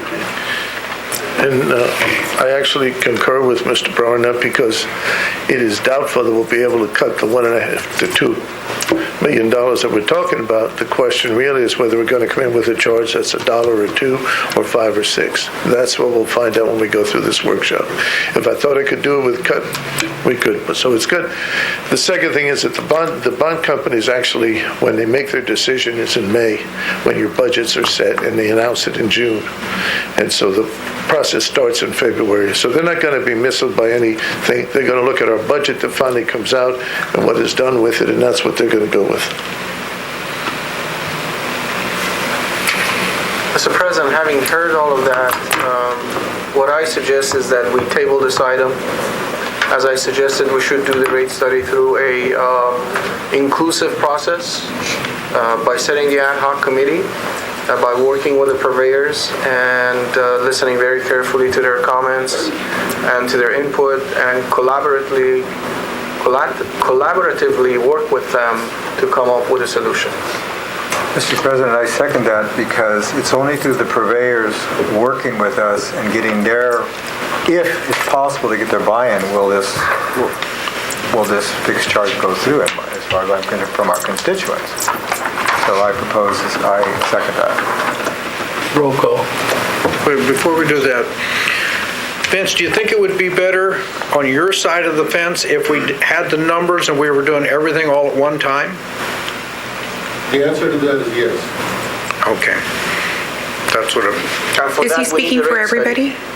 We just want to make sure that everybody agrees, all the other purveyors. If we had, I said it, if we have the numbers that we're looking at, we can give those hard numbers to the purveyors so they can see what we're talking about. They can see what we're missing, and they can see that we've cut as much as we possibly can. We can't cut any more. They can look at that number, and then we see what we've got to raise, and then they can start understanding us better. With all due respect to what's been proposed, and I understand it's trying to find a way out of a difficult solution, you cannot abdicate your role as director to operate and make decisions for this. Well, I think it's great to cooperate and make as inclusive as possible. We've tried to do that over the last 3 years, every meeting we've had. We've never shut anybody down, shut an idea down. But what you're talking about here, the implied discussion is that you'll be able to cut away the secret cuts that you haven't shown. There's hard decisions you haven't made. What happens if it isn't? Then they come and say, well, you know what? We just don't think you should exist anymore doing this, this, and this. Perfect example is the school program. Our 5 elected directors said we should continue with the school program because the retail agencies don't use the school program directly. They would say, we don't see any benefit to that. There's $150 you can save right away.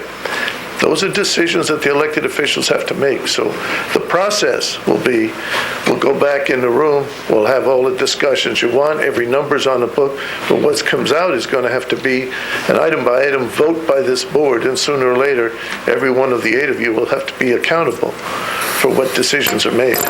You can't just send it back to the skunk works and it's going to come back magically solved. These problems still exist. Well, then I guess the elected officials can make the motion to accept your resolution today. No, hold on a second. No, that's not what I said. Before you go there, I don't know if it was a careful choice of words by you, Kevin, or not, but by distinguishing a difference between the elected directors and the appointed ones, we are insinuating that we haven't taken the same oath of office. No, and I made, yeah, absolutely. Okay. Yeah, absolutely. That's one of the points I made when you were seated. There is no, but the process by which you go with the constituents that you answer to, it's become very clear that you folks are much closer to the retail agencies. The directors are much closer to the public. The retail agencies, the public, the $1.6 million public? 1.6 million people. Pardon me? People. 1.6 million people are the constituents of each one of these agencies. Correct. That's the way I look at it. They're going to deal with us. They're going to complain to us when those rates go up. I think when you're talking about some of the programs that we're talking about cutting out, whether it's bottled water at $15,000, and I had these on the table, whether it's the school program at $150,000, I think there's politically different approaches. There's different people that benefit. Everything does not go through the purveyors. So when you look at this, I guess my point is we'll have to do a better job of explaining the role and function of the district before we can start to have feedback in. I think that we need to start with almost like a discussion about what is the Central Basin and what does it do, so we're all on the same thing. I have a picture of getting together in this caucus, and it's going to, this ad hoc committee, and it's going to be like a blind man describing an elephant, and everybody's touching a different part. I think we need to have an idea about what are the core functions. And I've done this before, by the way. I had a 5-year dispute in Orange County where people wanted to break away over issues, and you finally had to come down to a decision, what are the core functions, before you could get into budgeting or anything else. So I think we need to do that first, to get to the core functions. I'd like to go back to what Vince was saying, and I kind of agree with what he is saying is, look at the whole picture. See what we're doing instead of us two and three steps down the line. Let's know exactly what we're talking about money-wise. Let's know exactly what we're talking about time-wise so that we get one vote to get this thing all done. But give everybody enough time to either complain or brag about what we're doing, and then we'll have that one vote, and then everybody will know where we're coming from and why. And I think you've done 3/4 of this. But I don't think you've got to the dollar amount so that we know. And I said at the last meeting, I want to know where we're going to be in 5 years. What we've been talking about is now, today. I'd like to know on this on 5 years so that it goes back to whatever we do solves the problem for the next 5 years. We did ask the consultant to do projections out for 5. Andrew, how long will we need to have a fairly tight budget number going forward. To start out with, so that'll be the starting point that the, I think we probably would need 2 months, because I think we're also going to have the 5-year projection on our plate to perform, so. can we work with the numbers? How confident are you the numbers we have now that show that our deficit is somewhere between it's about 1.8 million with the latest cuts? What's the degree of confidence in that? I mean, is it plus or minus 10% or 20%? Or? Well, we've been given information. I don't have necessarily. Use a mic. I can't. Just give me use a mic.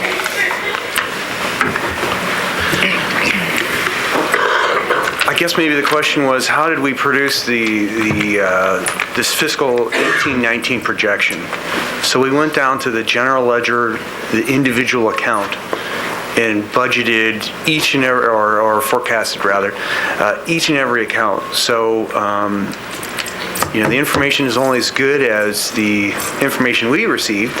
However, we did analysis and did comparisons between, prior year actuals, the current year budget, and I would say that I have a pretty healthy, we've done a pretty healthy review, and it does feel like we're capturing most of the things. I think probably the one area that might be a little bit unknown right now to me is the capital.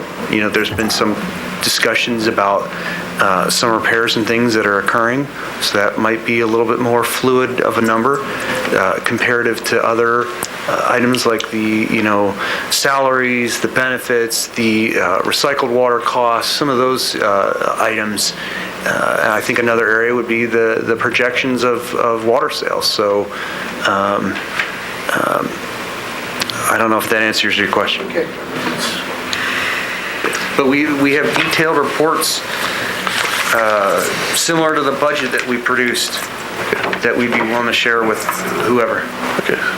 So from what Andrew's telling me, we have enough information to start with a fairly tight budget thing. He seems more confident than I was in the numbers.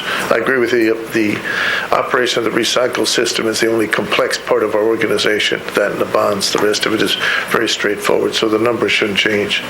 Kevin, when we do our budget, contrary to the financial statement, we look at all of the individual expenses, break them all down. I think that's the fiduciary responsibility that some of us on this board are looking at in terms of what are you planning on keeping and what are you planning on reducing, because we don't see that. And it might be that minutia is what we're looking at. I think that's probably some of what the comments you heard today are, how much of that minutia can we carve out, because they just don't see it. There's so many things we do we don't even know we're doing, not you folks, but even from my perspective, that we're doing that we don't even know what are we doing and why we're doing it. And so it's only when we look at all of that and ask questions. A lot of this stuff was set up years ago, and it's still going forward. And the easements, I don't know how many folks have pipeline projects like we do that pay, is it over $500,000 in easements? Yeah, 268, I think it was, a year in easements. Is it more than 400,000, or is it less than 400,000 a year? Well, that's not counting the easement for the property here, for the parking. So that is substantial that we have that kind of an expense for our pipeline. Why wasn't it put in the public right away? Everything like that has to be on the table, and I think it's possible that part of your staff might be so close to the issue that they're not stepping back and looking at everything, and every dime counts. It's not a matter that's it's too low. Every dime counts, because what the purveyors are asking for is show us you've done your best job, and then we'll come to the table and sit down. But if you say, oh, well, that's only $100, or that's only $2,000, or that's only $30,000, that's not going to make a difference. Every dime counts, because it's a dime less the purveyors have to come up with. And again, I welcome their involvement in it. I think they'll find out we've looked at not just the quarters, but the nickels and the dimes, and even the pennies in some cases. If you can show them that, then I think they'll be happy to see that. Yeah. Director Scui, we just want to confirm your motion. We have here that to table this item, set an ad hoc to work with the purveyors. Was there any additional language to that? No. Did you? There should be language in terms of setting out some kind of a notice. So how would they know? The process of forming the ad hoc committee and No, we- our deadline. Yeah. Again, we can get that out this afternoon and get the, I was just going to say, I would, as a staff person, the rate study, I would think that might be something the board might want to consider as part of this motion for us to proceed with the rate study. I think they did that last time. we did that last time. Yeah, Okay. it's in this resolution. Yeah, it's in- all right. Yeah, but that'll be part of the rate study, that look at this as an option. So one thing was to look at this as an option, the other is the formation of the ad hoc. We'll send out a request to everybody who normally attends our purveyor workshops from each of the agencies and ask for a response back within the week. I think date that's certain, reasonable. please. Yeah. And then we'll set the meetings up as soon as possible thereafter. Appreciate that. And I expect to see Mr. Mathis's name on there. There you go. We do have a motion by Director Scui. It was seconded by Director Grajeda. Can we call for the question? Roll call for question. Director Chacon? Director Gedney? Yes. Director Grajeda? Yes. Director Hawkins? Yes. Director Scui? Yes. Director Vasquez? Yes? Director Aceituno? Yes. President Apodaca? Yes.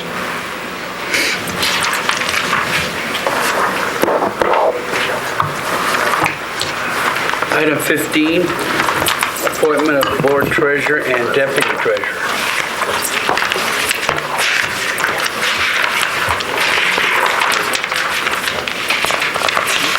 Mr. President, as time is of the essence, I move to approve staff's recommendation.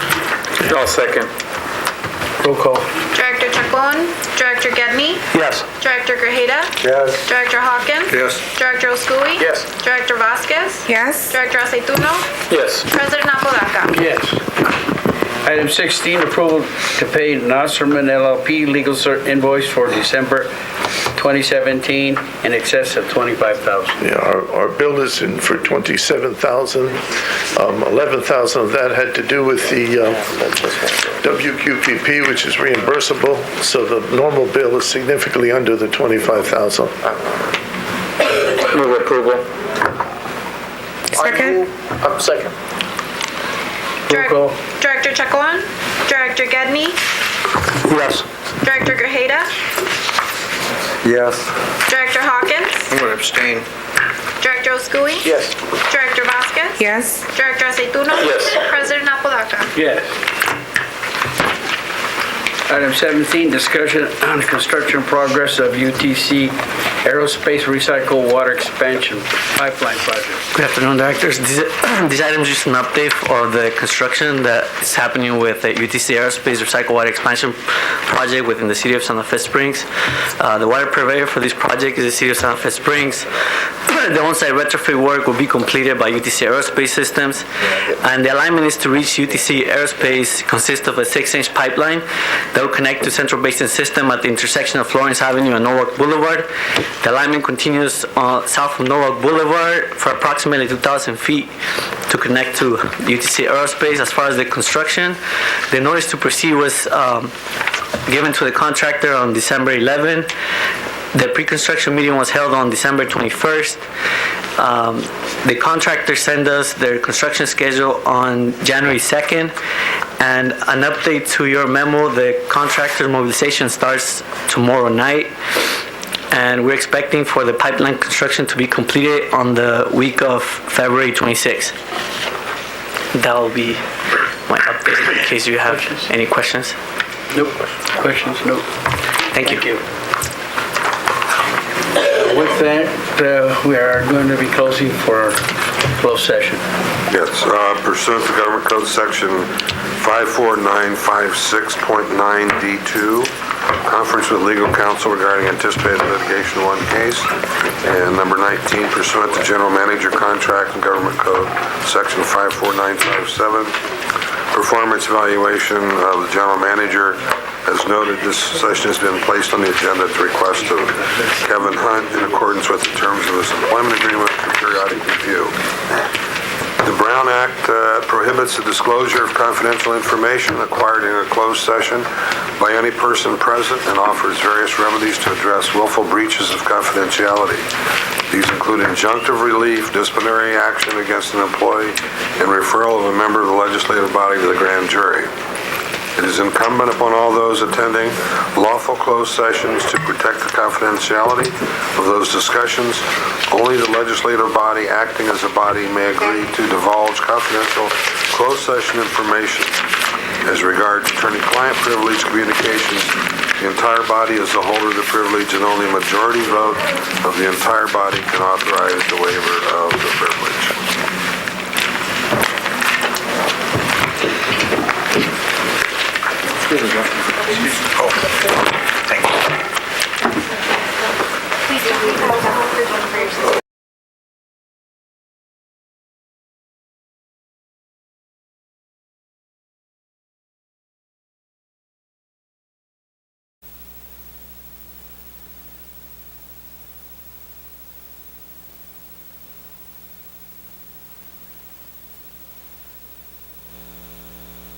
Contract and Government Code, Section 54957. Would you speak into the mic? That way Speaking to the mic. you can You're not hear? hearing me? Oh, okay. There it goes. Is that Yeah, that better? way they can hear you. Number 19, pursuant to Government Code Section 54957, Performance Evaluation, General Manager. This session has been placed on the agenda at the request of Kevin Hutt in accordance with terms of his employment agreement. There was no reportable action taken.